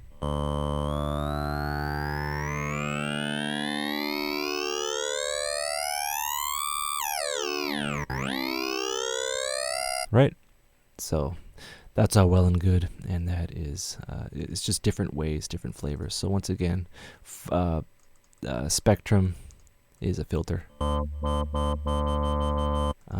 And then bends it. It's kind of like a morpher. Another morpher, so you can change your wavetable position. And do some really weird stuff to the actual wavetable. And format kind of pitches it up and does weird stuff. Very Skillrex like. Alright, that's it for me for the oscillator options. We'll be back. Hey, what's up guys? Let's use some inserts. So inserts are these two guys right here. And I have the routing open because you can basically route them into a lot of things. We can have them post-filter, post-filter, pre-filter. We can have them after the filters are summed. We can have them in the feedback circuit, which is pretty cool. So I'm going to have this right here for now, coming out of oscillator 1. And I have my super saw, well not super saw, but my Nito saw wave. And I'm going to be going through them. So the first one, and it's the most useless to me, it's a simple delay. It's not clocked, but what it is it just kind of copies the sound and delays it. It's simple one note delay, and it does stuff. And you can also, if you want, you can add an LFO to modulate it to get some weird sounds. There's that. Yeah, there's that delay.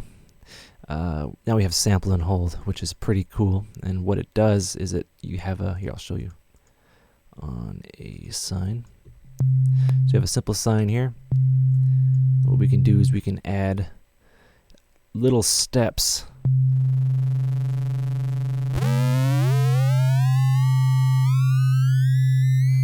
These are little steps. You see those little steps there, right? So it's kind of like a resolution downgrader, downsampling, I should say. So we take a sine wave and we broke it, like Atari style.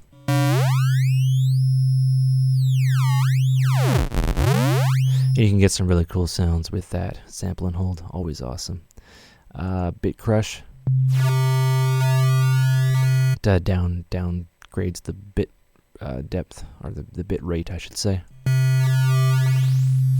And it still adds little steps, but it adds a lot of upper harmonics. And that's cool. You could have that before the filter and then have some feedback and get some neat results. Like, look at all them upper harmonics there. Isn't that fantastic? I'm a big fan of upper harmonics. Frequency shifter. This basically ups the frequency. It's pretty good at it because it's a sine wave, but if you have something that's a little bit more complex.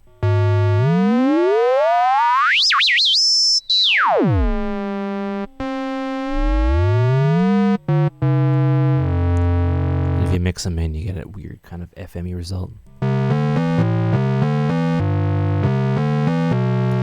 And that's all well and good. Simple low pass and high pass. With our high pass here. You know, just as a filter before the filter. Maybe you're into that. Sine shaper. This one's pretty cool.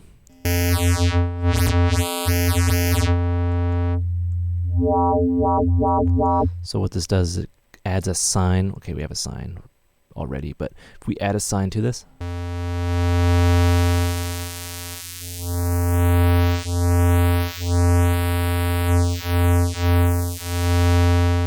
we keep on adding sines to it, which is weird. You know, I've never heard that sound before. That's our sine, shaper. Basically, it's a type of distortion synthesis. It's pretty cool. Parabolic shaper. Okay, so what this does is it evens out the shape. So what you're going to see is really cool. We're going to see a sine wave being changed into a square wave, more or less. It just sharpens everything, and it could have a very neat effect on certain sounds. That's parabolic shaper, and the hard clipper, it just clips things to all hell. So it still changes the sine to a saw, but it does it through clipping. Right. So yeah, it's just all different ways to shape your sound. So, you know, if we wanted to have something really gritty, even before it goes in the filter, like directly out of the oscillator, it's another way to shape the oscillator. That's why these inserts are so awesome-o. And yeah, those are your inserts, and I hope you learned something. We'll be back.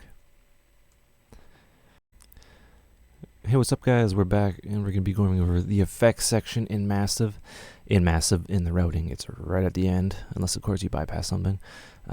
So effects 1 and 2 and EQ are right up here, and then they go out to the master. All right, so I have my saw wave, and yeah, reverb's already on it. So how an effect works, how these knobs work, there's 4, and they're dependent on the effect you choose. We have none, so none of these work, right? NA, right? So we're going to start out with space reverb, or space effects, which are reverb and small room reverb. They're basically the same, just different sizes. So how effects work is it takes the input signal and then splits it into 2, and then the second one goes through the routing, right? Goes through the effect, I should say, and then it's mixed in with the dry signal, or, you know, we could start out with the dry signal. So we'll have the reverb on, and wet dry is completely to the dry, so we have no effect. And we bring this in, we bring it up, we mix it into the wet signal, which is the effect. So, you know, all the way to the right, it's the effect completely. right? And right in the middle here is 50-50. 50% the dry signal and 50% wet signal. Right, so yeah, the trick is just to find a nice little balance between it. So you basically just mix them in. So yeah, think of it like it's being split and we're putting it together. Right, size, and our reverb is obviously size. You can have it, you know, kind of small, but if you have it really small, you might want to use a small reverb, kind of like, you know, bathroom. But you can get some really big size here. Right, density is the how long the reflection lasts, kind of thing. I'll turn it up just a tad. And color is kind of an EQ.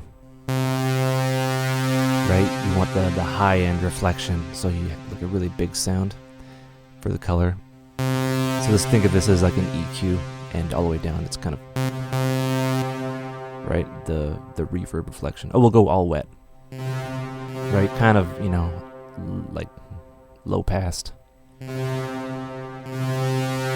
then all the way up there.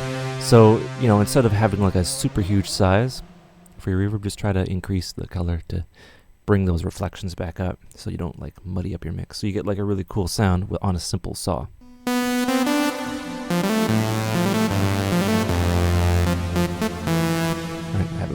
But anyway, yeah, that's the reverb effect. Small reverb, basically the same. It's just a smaller kind of algorithm if you want, like a very small room size.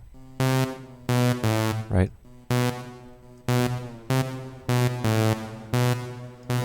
Right. And that would add, you know, if you want to have like a small kind of reverb and then a reverb after, you can have like a very small reflection, kind of like a room within a room, and get some really interesting effects. Flanging is basically it splits the sound and it delays the sound left and right. So you get like, you know, peaks kind of canceling each other out. It's kind of like if you play two songs at the same time and they're slightly off.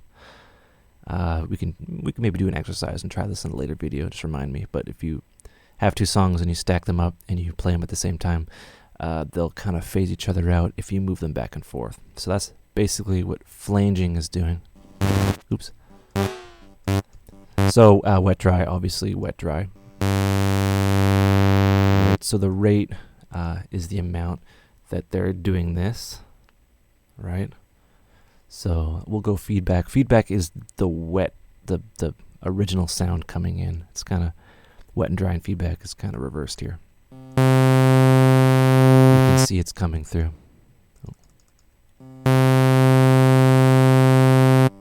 So we'll see now, right?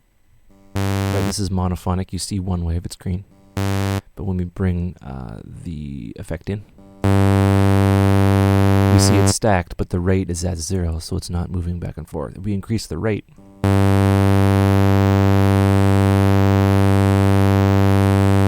we see it go like back and forth slightly, and the depth is the amount, really.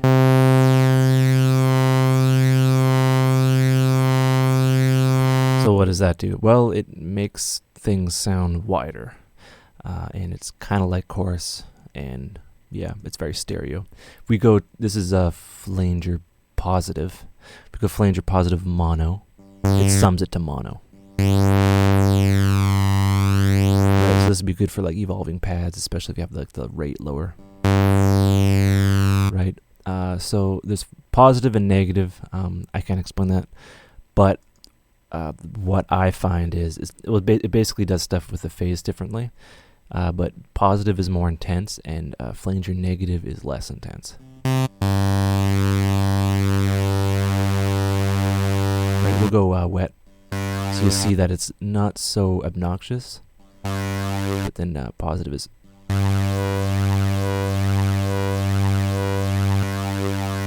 So it does stuff to the phase differently. Right, it just inverts it. It inverts it differently. Not quite sure what's going on. And there's mono, so you can get rid of the phasing or whatever. All right, so what chorus does. Chorus is like another type of thing. It's a delay effect. kind of. What it's doing is it's doubling the sound and then detuning them slightly, right? Changing the rate that it's played. So it's basically like a very fast kind of delay that could be modulated. Right, so we have, from 1 saw to 2. So it's kind of like a chorus, like a bunch of people singing. And the offset changes the offset. And the depth kind of, modulates the depth that we're modulating. So we can increase the rate.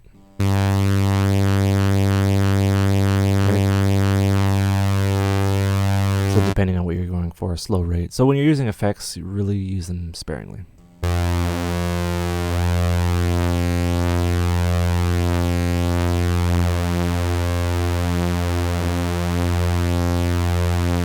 Right, so that's quite a bit. So, it's chorus. So what it's doing is it's a kind of a primitive form of unison, right?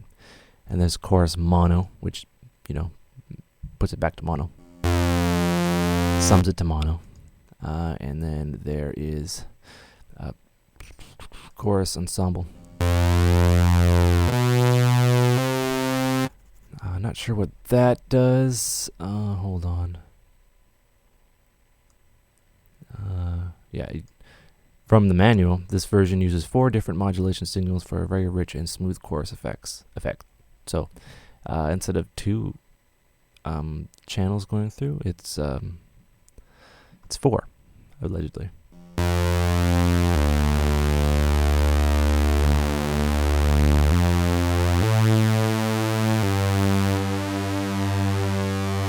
I don't see it, but okay, we'll take that.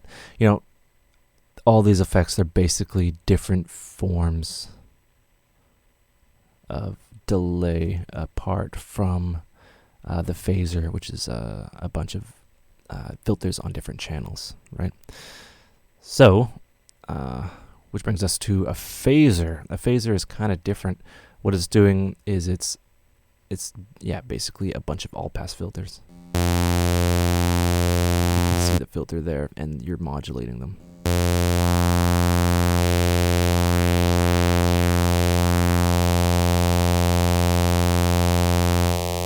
Alright, so we'll go wet and you can see what's going on.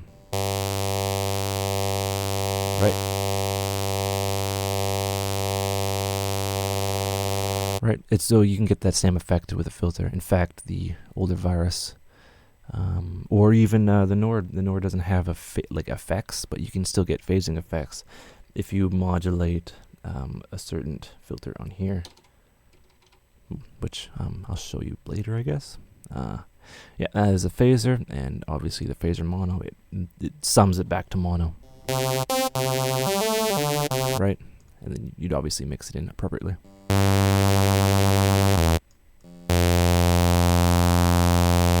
Right, so you can get like a drifting kind of oscillator effect, which is pretty cool.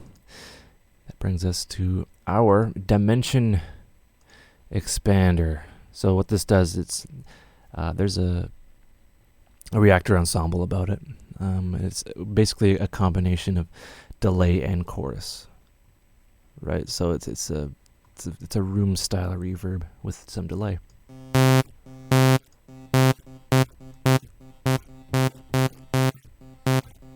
Right? So it's like a super fast delay with a reverb that I can hear. Steve Duda, he has a plugin that he made based off this, and he based it off the reactor ensemble, and it's a kind of a nice effect to have you can have this before a reverb, which would be pretty cool. Delay. So what delay is it takes a signal and then delays it a certain amount, and this is a stereo delay. It's kind of a free tape delay.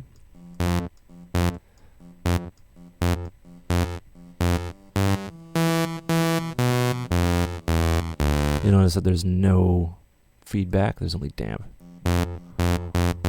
Right, so if we go all wet, damp is kind of like a filter. So what it does is it's kind of like a stereo winding effect, this type of delay. So we have a delay like super fast and then kind of slower here. We have like a stereo widening effect that has I forget what it's called, some sort of effect. Then of course we can sync it. So how this works is, you know how you like have 16ths and stuff like that. So like 1/16 would be, of course, 1/16, and we have feedback. So feedback controls. This is a filter. Think of this as a filter of the delay effect, a filter for the wet signal. When feedback is all the way to the left, you get one, note of feedback. We increase it, it increases, right? And if you have these the same value, it's a simple delay, and it's pretty cool, right? So we can go 16th and then quarter notes.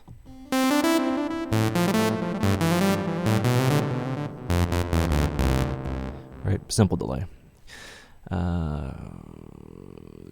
Dimension expander. Did I already do that? Yeah, I did. Oh, I did in reverse. All right, the dimension expander. It's a bunch of delay and chorus effects, which is pretty cool.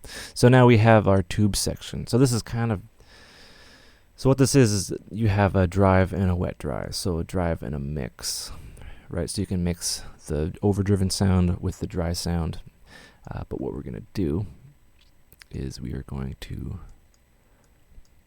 have our sine wave here, right? Because different tube delays, they do things to the harmonics differently. Like some will like completely take away the bass, and some will kind of add to it. So I encourage you to use a frequency analyzer with a sine wave to see what's going on with all your plugins. It's fun to do. So I'll just have this right on here. So let's see what it does to the harmonics, the classic tube. So this is, it adds like a warm and dirty sound. And the drive is, when you overdrive it, you get kind of clipping, right? So yeah, overdriving the audio input so it becomes compressed. So there's a bunch of different kinds of clipping. Digital clipping is just cutting the tops off everything, which adds harmonics. So you can turn like a sine wave into a square wave.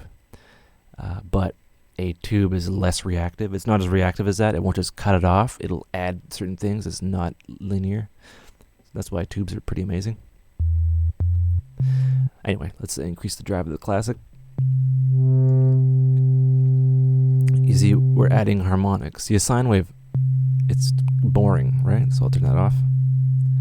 Sine wave is boring. It's just one fundamental. It's a sine wave, and you can see it up here. And when we add our drive, we're adding harmonics. And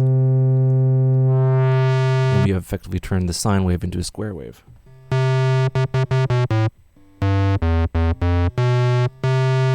Which is pretty neat. So once you have that, this will like take away a bit of the bass, a bit of the low end. You mix it in, so you still have those upper harmonics and you still have your bass. So there's no right or wrong kind of tube. They're just different algorithms. So the teletube, it's another one, and this one's a bit more. Well, it's a less intense.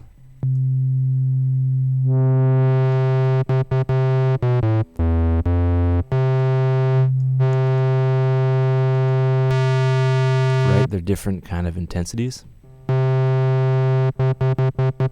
And the Bronner tube down here is the brightest. You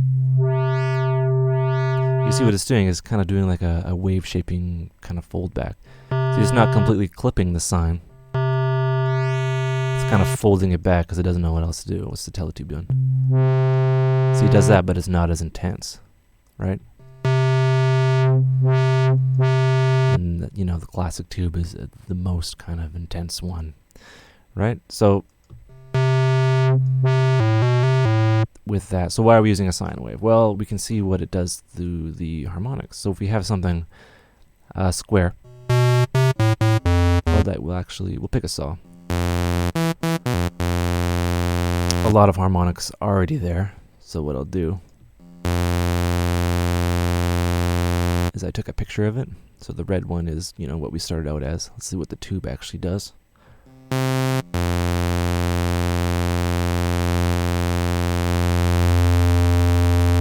Right, adds a bit of low end, but we still keep, you know, a bit of the harmonics of it.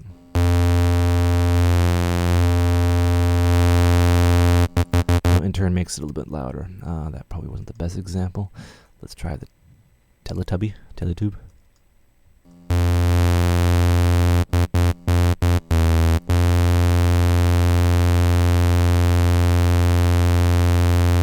Alright, adds a little bit more. And the Bronner tube. Right, it's pretty intense. Folds it back a bit more.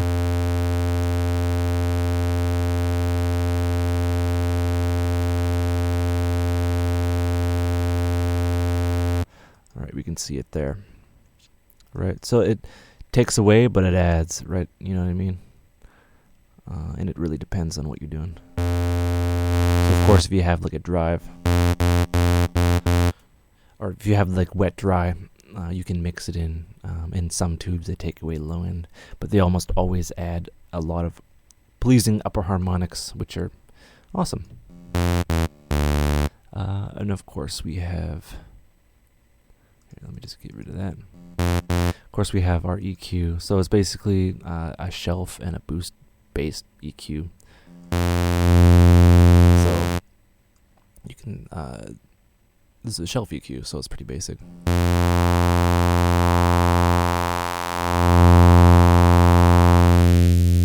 Right. So see what it does, and there's just two kind of frequencies here.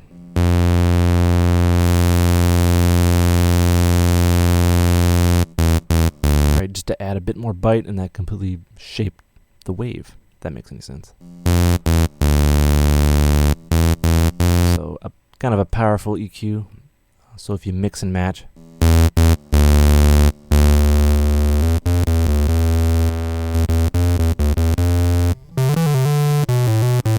if you have like a tube and it's taking away those harmonics, or if you want your overall sound to be brighter, you combine these, and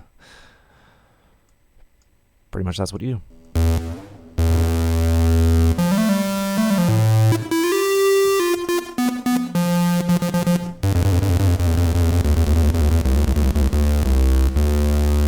Alright, this video's been about 20 minutes. Effects are kind of complicated, different effects chains. But yeah, I hope you learned something. And I guess we'll be back, and take care. Hey, what's up, guys? Let's talk about feedback. So feedback, a little bit of a history lesson. What they would do for the Moog synths is they would have basically an audio output in the back, and they'd take that and they'd feed that into the external filter input and create a feedback kind of loop. And they would, not a feedback loop, but they'd create feedback and overdrive the filter and create some really interesting warm sounds. And that's what they did. And even, you know, today the Sub-Fatty has that feature built in where you can overdrive the filter via a feedback type thingy. So, you know, Massive has that, and we have our feedback here, and we can, you might want to turn it on, you can see what's going on. So it'll tell you right here. So you can have it post amplifier, so after our amplifier section, pre amplifier, says right here. We can have it post filter 1, post filter 2, and that's basically it. And what it's doing is it'll take, say we'll go post filter 1. What it's doing, it'll feed it back all the way around. And we have an option to have an insert affect that, and then it goes back, and then it goes back through, you know, the filter. And we can mix it to go through filter 1 or filter 2 or both. So what this does, here I'll just show you. I apologize for the last video, it was kind of long. So we have our our filter here. We'll have that off.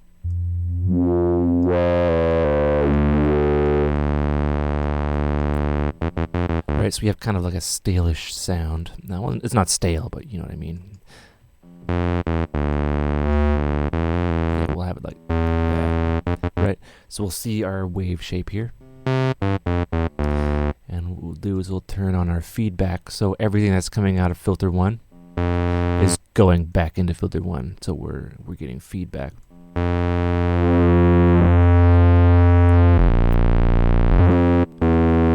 So it's kind of a complex, not really complex algorithm, but it's adding some meat to the sound.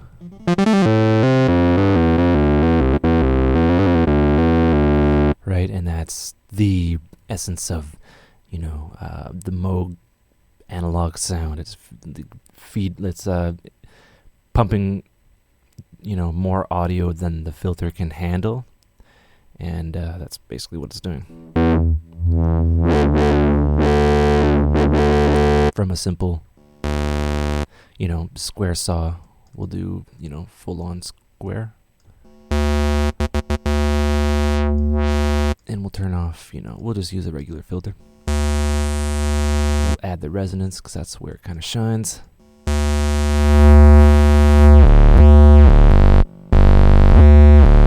turn that down.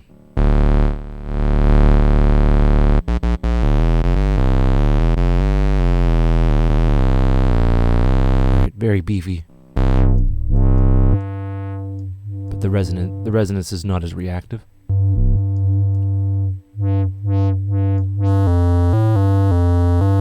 And then what we can do from there is we can, you know, have the filters in series, and then have, you know, this filter 1, because the sound's going into filter 1, and then it's being fed back not extremely, but it's being fed back into the filter, and then that filter's going into filter 2, and we can get some kind of neat effects that way.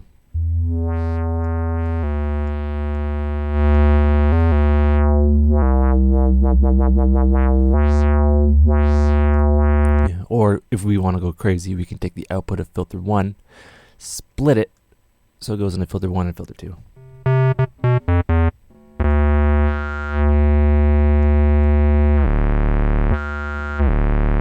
We can choose which kind of feedback we want, and the possibilities kind of open up with feedback, and feedback can take a very simple saw wave and create something very beefy, and beefy is good, and yes, please quote me, beefy is good. Alright, we'll be back. Yeah, very simple, one knob, depending on where you put it, 4 locations, and you know, a mix between where you want to put it. Pretty fun. All right, we'll be back. Hopefully, yes. Actually, we'll be back. Hey, what's up, guys? This one might be a little bit confusing, but we'll get through it. And it's basically sidechain or sidechain modulation, or SC. You notice that these little boxes, of course, you can drop, say, you know, any kind of modulator, be it an envelope, an LFO, stepper, whatever, and you can modulate, you know, things like our filter cutoff here, right, in the amount. And what if you wanted, you know, you can add another modulator, and you can modulate stuff more. And you can get some cool sounds. So what if you wanted to modulate the amount of modulating that a modulator does? And that is with the sidechain modulation. So it's not as, it was a little bit confusing.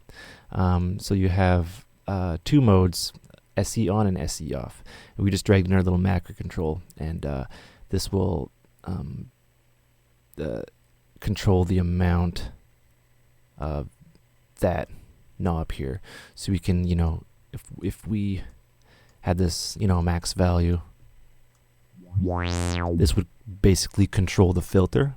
We don't see that moving, but we can go to our attributes here. We have a knob that controls the filter on here. So why do we want to do that? Well, you can basically have knobs that control multiple things. So the wavetable position of basically anything and the filter cutoff at the same time. You can get some really interesting effects that way. But what if it has another mode? So what we'll do is we will drop another LFO here, right? And we'll make sure it's an actual sine. Yeah, we'll make sure there's an actual filter on there. Right, so we have, a simple sine wave modulating our low pass here. So if we wanted to control that, we can drop this guy on, click on sidechain mode, and we have these little dots here. So nothing's actually happening. I'm going to try to explain this. So when you click on it and this little triangle is up, you'll notice no modulation. And that is because this guy is all the way to the left. As we increase this, we are basically increasing the amplitude of the modulation. So we're controlling the modulation amount with this modulator. Or with this macro control, sorry. Right? And there's another option. If you have it just like with this line, it's bypassed. So it's completely free, and this macro control has no control over it. So yeah, there's that. And when the arrow is down, that means that this is inverted. So you'd have to be all the way to the right for there to be no modulation. And as you bring it closer down, so with that you can have this controlling multiple things, and it'll do kind of weird stuff. I'll try to explain. So yeah, we'll have sidechain enabled. We'll have this up, and we'll have sonic. It's kind of a bad example, but the position of this guy. Wait, is that even working? No, you're not. Oh yeah, I have to actually. There we go. Right, so we have. Sorry, you have to actually have that sidechain off. So we're controlling the wavetable position of this, and the modulation amount with the same knob.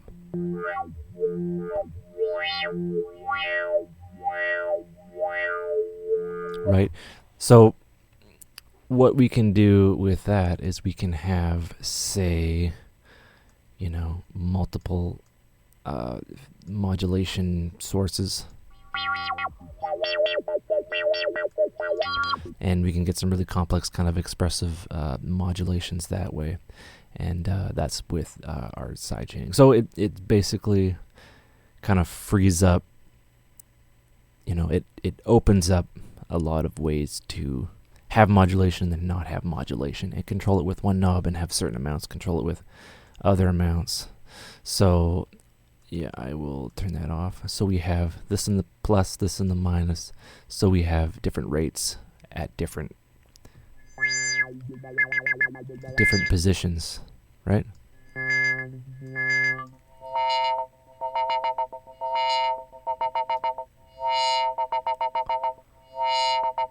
Right, so, that screams dubstep kind of.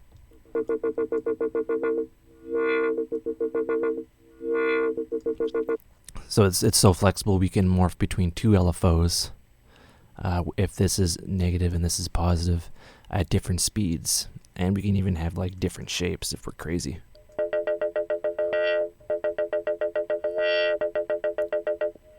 Right.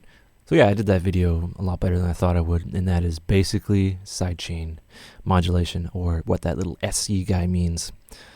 And yeah, hope you learned stuff. I sure did. All right, take care.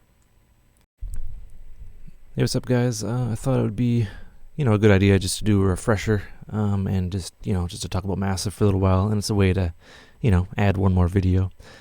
So all in all, Massive is pretty good. When you were learning it, I hope you enjoyed the videos, but when you are figuring everything out, I hope you use a signal analyzer and a frequency analyzer to see what's going on. Generally speaking, Massive is quite nice. Obviously, you have your voices up here.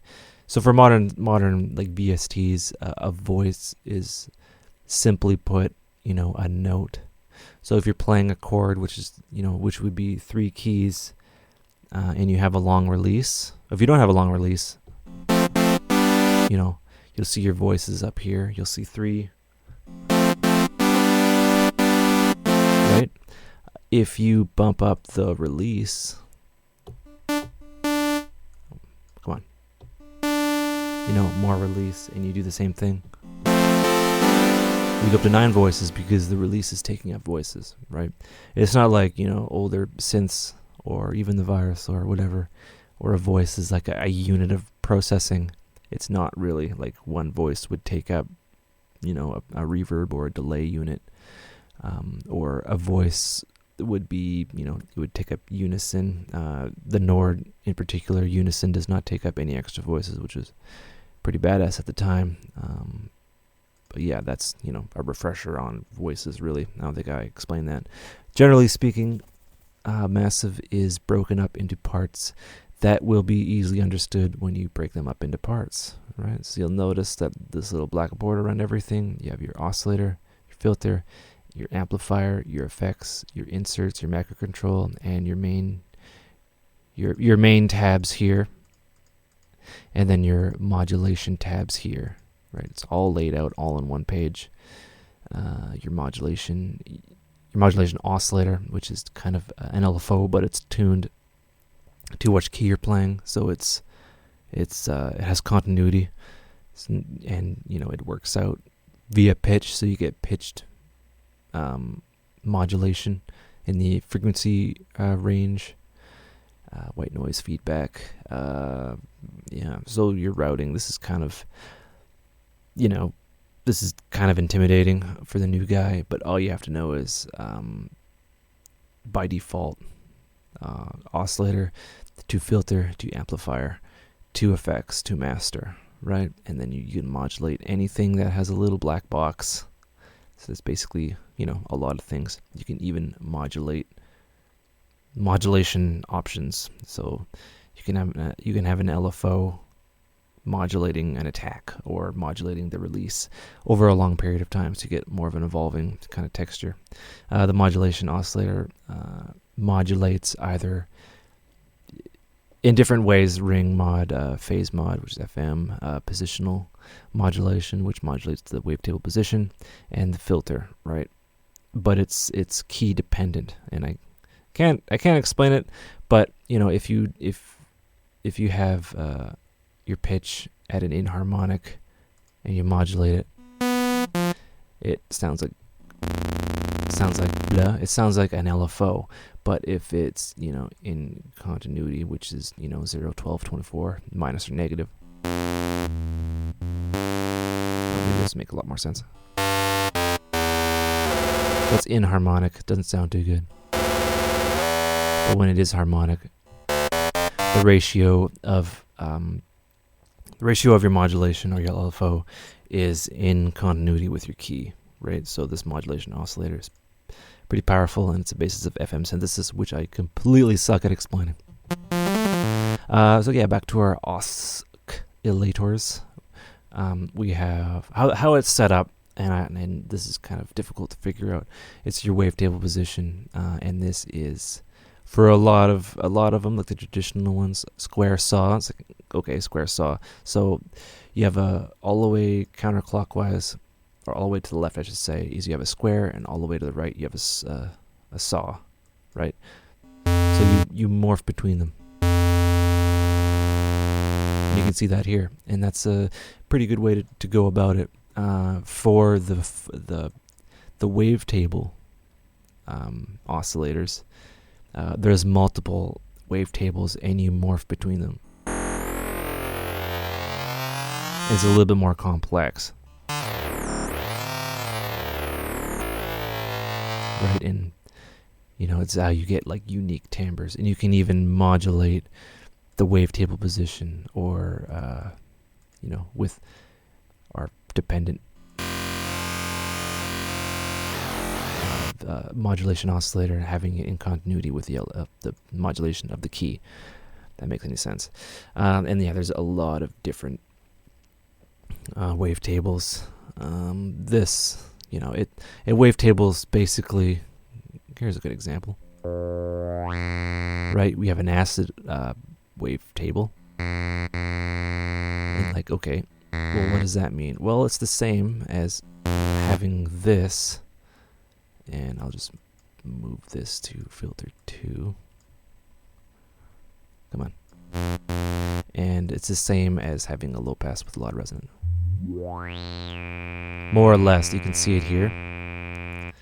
You can see it here, and you know, it's basically, it's an easier way to get unique sounds instead of, you know, having something you have to run through a filter. It's like, oh, we already have the wave shape for you. Use it. And it was, you know, coined, or it was invented by Waldorf, like the PPG, or no, not RPG, PPG, or something or other. And, you know, that's where wavetable synthesis came about. So it's basically a cycle that is not, you know, it's not like a traditional waveform that, you know, capacitor opens and closes it, or it's not a sine. It's very complicated in terms of its type thing. And that's how you get, you know, unique timbres without, you know, the processing horsepower. A Moog, it'd be very difficult to have a sound like this. And that, you know, this gentle speech or modern talking is made by a bunch of filters moving, and it's kind of like, think of it like, well, modern talking in particular, you know, phone. Think of it like, okay, well, you know, a child, we know how filters work. Well, we have a filter, and our filter is in our face. Our mouths filter sounds. We change the shape of our mouth, and we attenuate, you know, the sound coming from our vocal cords, and that basically makes the sound. That's how, you know, we can imitate, you know, yo yo yo yo yo, you know, we can imitate those sounds. You know, it's the sound of multiple filters changing, because the inside of our mouths change when it's open, when it's closed, or whatever, when, you know, with our tongue and all that gross stuff.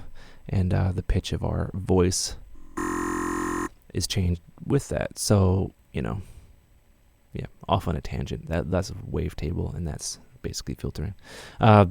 Each oscillator has 3 filter modes. So spectrum would be, it's dependent, but it's mostly a low pass filter. It will shave off the high, like harsh end, and that's, you know, pretty effective. It's a filter stage before the filter stage. So each oscillator has its own low pass filter traditionally, and that way you can get, you know, it's a lot more flexible. There's that, and then there's bend. So I will go square. So this is a square, and I will go bend plus or minus. So plus or minus is basically, it bends it.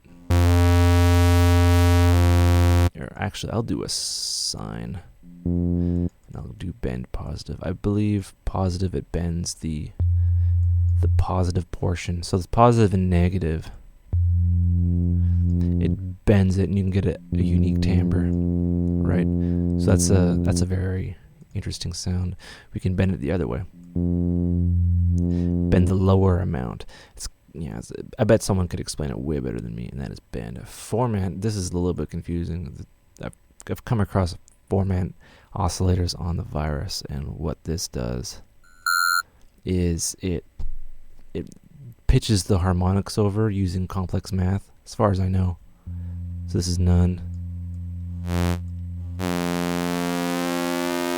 Right, you'll see it pitch it over.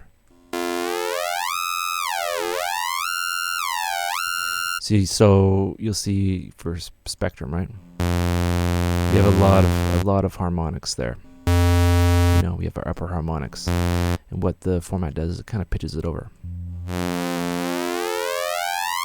and you get dubstep sounds, which are neat, I guess. So yeah, you have three oscillators. So it's really easy to get like super awesome sounds. We'll go back to spectrum. So wavetable position would be the resonance. It depends on the wavetable, but acid, this is like, you know, that. So you can have that, and then you can add, say, a square, and we'll pitch that down. Oh, we might want to turn it on. We'll run it through the filter. Yeah, each oscillator can be routed to either filter 1 or filter 2 or both.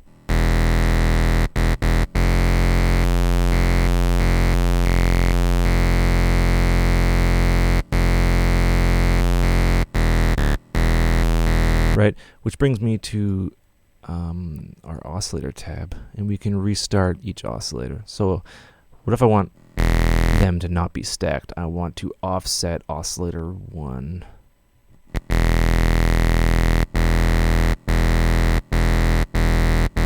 180 degrees, so it kind of, they both start, well, the oscillator 1 will start after oscillator 2. If I stack them up, they both start at the same time. And if I move it over all the way 100 degree or 360, so it goes back to where it was. Right, so right in the middle, we have we have two saw waves basically starting at the same time. A better example would be if I reset the pitch. Right, so now we have like a squarey sine, but the resonant part happens in between, so the phase is offset, so we get a richer sound. If we have them stacked, kind of does that.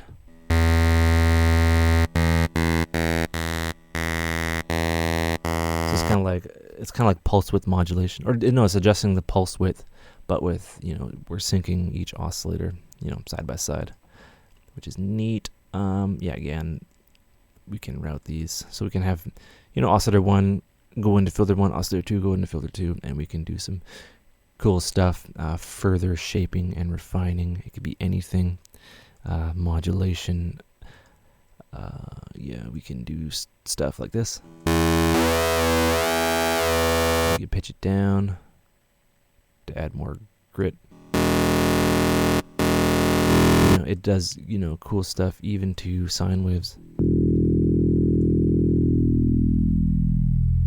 Right, so like sine wave by itself, kind of boring. No harmonics, it's just a sub.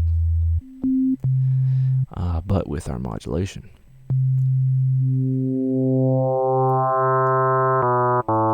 And we can even modulate the modulation. So we'll drag an envelope there.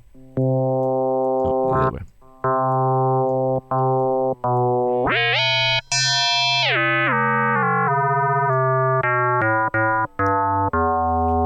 So we get an FM sound.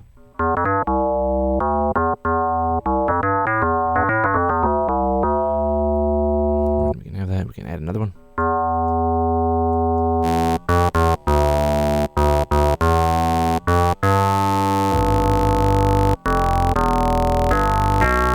So we're mixing FM with traditional subtractive synthesis.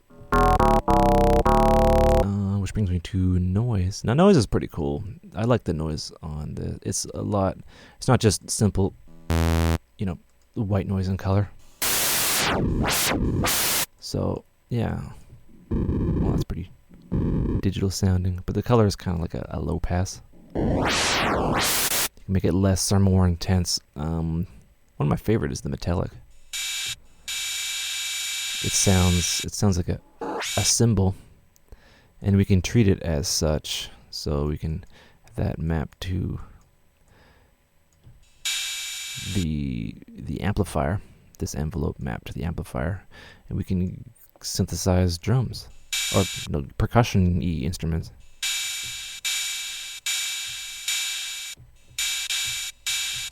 It's not necessarily pitch tracked, but we can, and we're going to do that with, velocity keyboard tracking, like this maybe.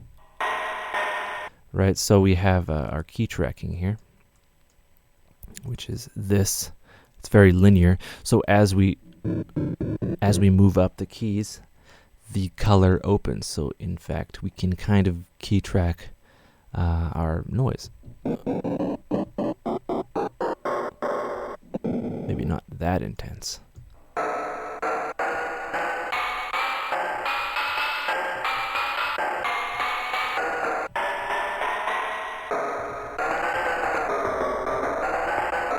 Right, and that's pretty cool because then we can do weird stuff.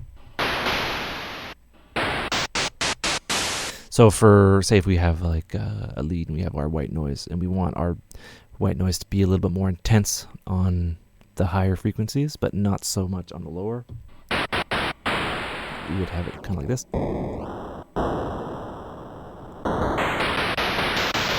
Oops. As we go down. You get the idea. And key tracking can be applied to a lot of cool things, and I'll show you. So key tracking could be applied to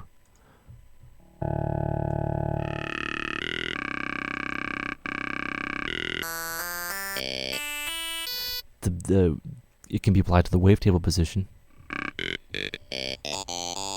So the wavetable moves as we go up the keyboard.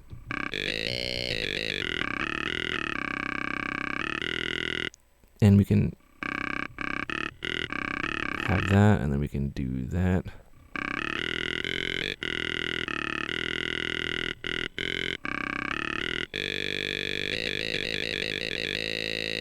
Pretty cool.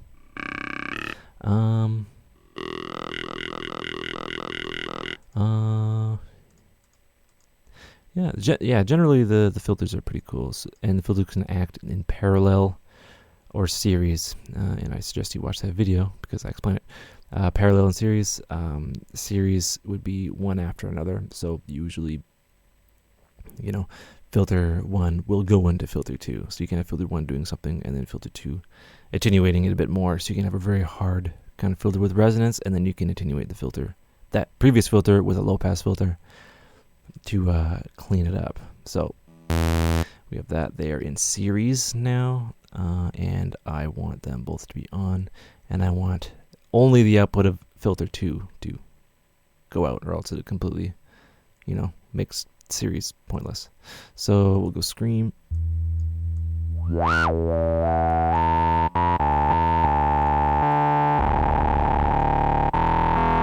Right, so I have a very kind of intense filter, and what I want to do is have a low pass here, and that is just another filter, and it cleans it up a little bit. So, which brings me to feedback. Feedback's pretty cool. I'm gonna turn that on. I'm gonna have the feedback of filter 1. So we have our sounds going into filter 1, into our feedback. We'll just imagine it's up here, and that's being rerouted into filter 1 and then into filter 2. So we're getting feedback.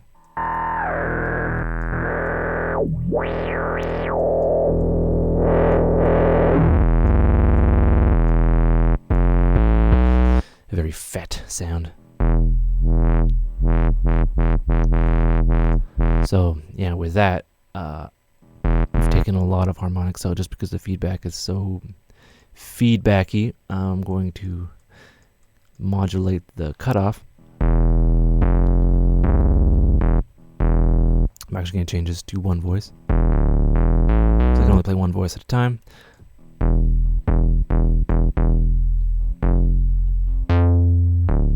Right, so that's opening and closing very fast, and we got feedback going on. Right, pretty cool. What we're going to do now is add a bit of tubulations. So I'm going to have this extreme.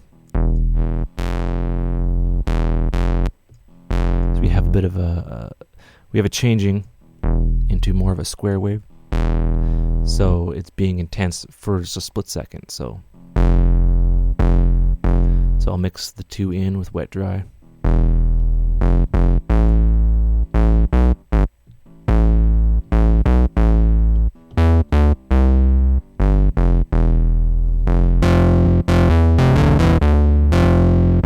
Right, and then we can do some neat stuff with voicing. Maximum 2 voices.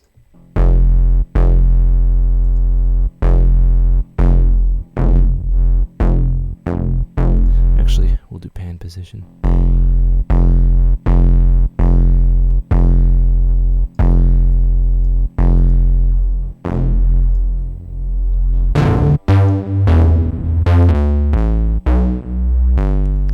Kind of a wide sound, sounds interesting. So now let's find Chrome.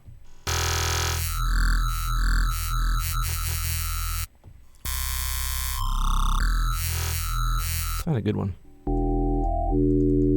Oh wait, maybe we'll go back to Chrome and we will format that stuff out.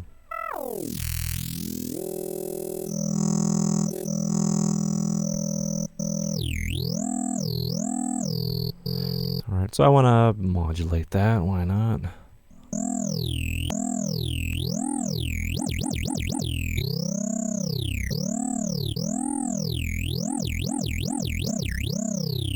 Right, so how the LFOs work is you have two LFOs and you can morph between them. So we have a sine and then we have a triangle here. We can morph between them so it's like a sine triangle. Or you just have sine, or triangle, or square.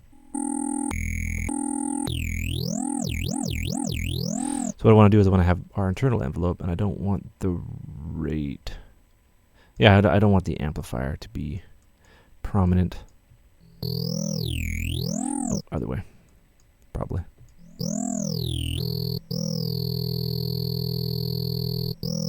Oh, actually, it was the right way. See, it gets kind of confusing, but whatever.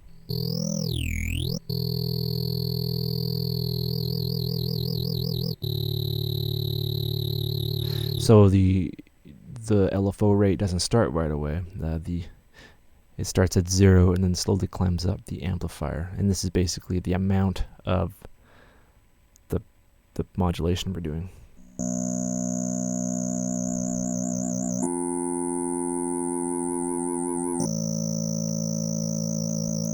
And we can do a bunch of cool stuff with that.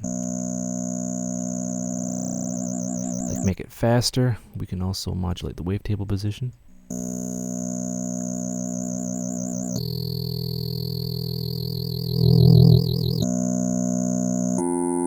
And we can even modulate Oscillator 1.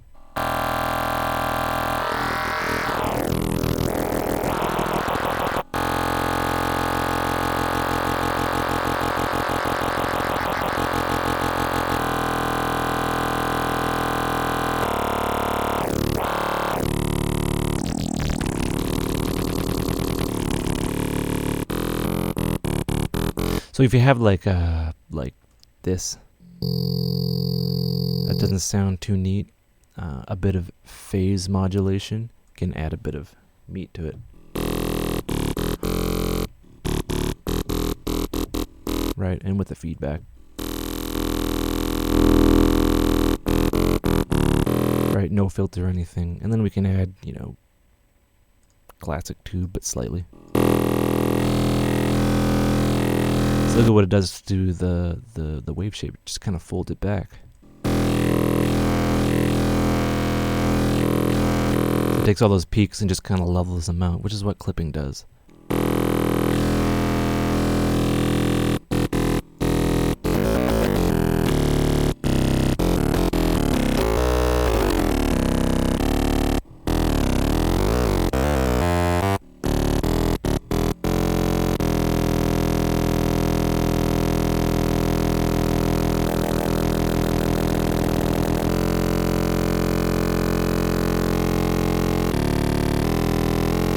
Then we can have a bit of, you know, low pass.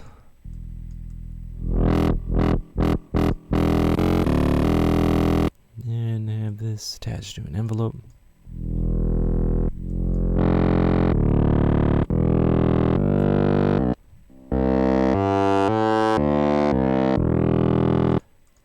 And completely change it by adding, you know, a liberal amount of reverb.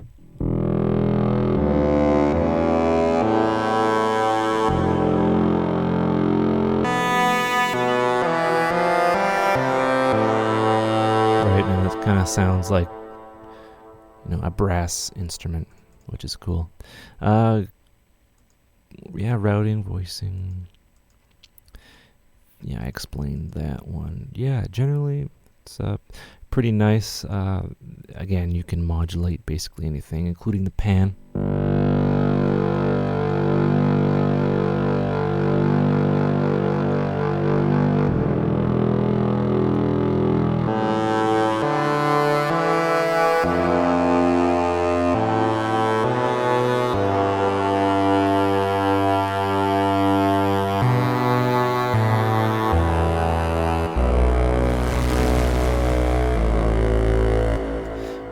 generally adding chaos. So let's see where the insert is. Insert 1, where are you?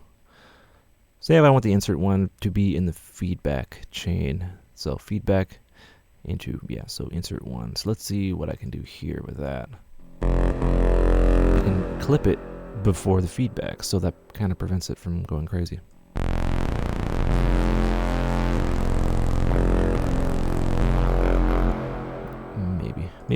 Maybe it destroys it. I'll try that again.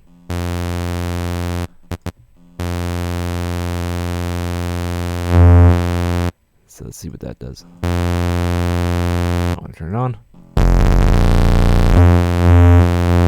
So maybe, you know, a bit of clipping and feedback in series.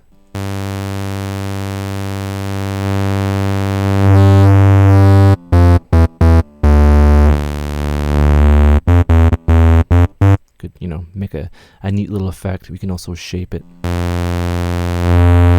So let's see what this does to an actual sine wave.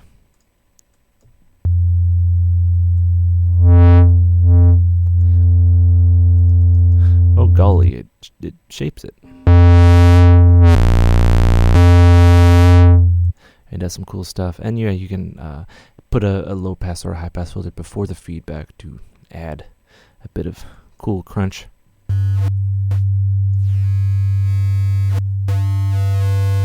There's bit crush, and then there's a frequency shifter.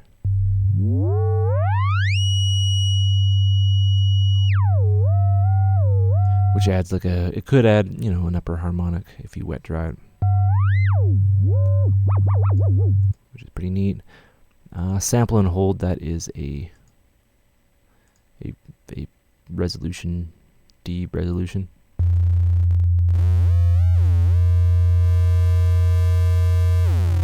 Down sample. So what would that sound like, say, on a saw?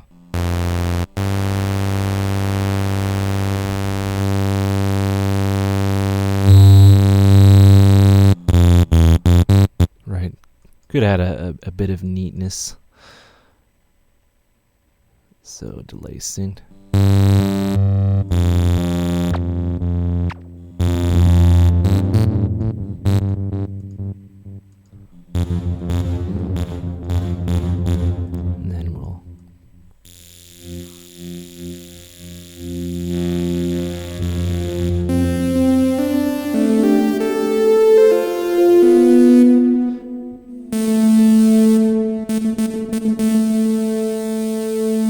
The EQ is a last step kind of shaper.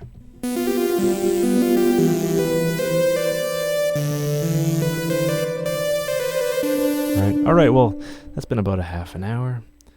And, you know, it's quite robust, and it's just a combination of all sorts of things that go into making a sound. And it's relatively simple once you understand the fundamentals of it. So what we did is we broke it down. It's like a mathematical formula. I broke it down to smaller parts that could be easily understood, and then hopefully now you know how it all kind of comes together. All right. Thanks for watching, and like, comment, subscribe, share, and disco dance. All right. Take care.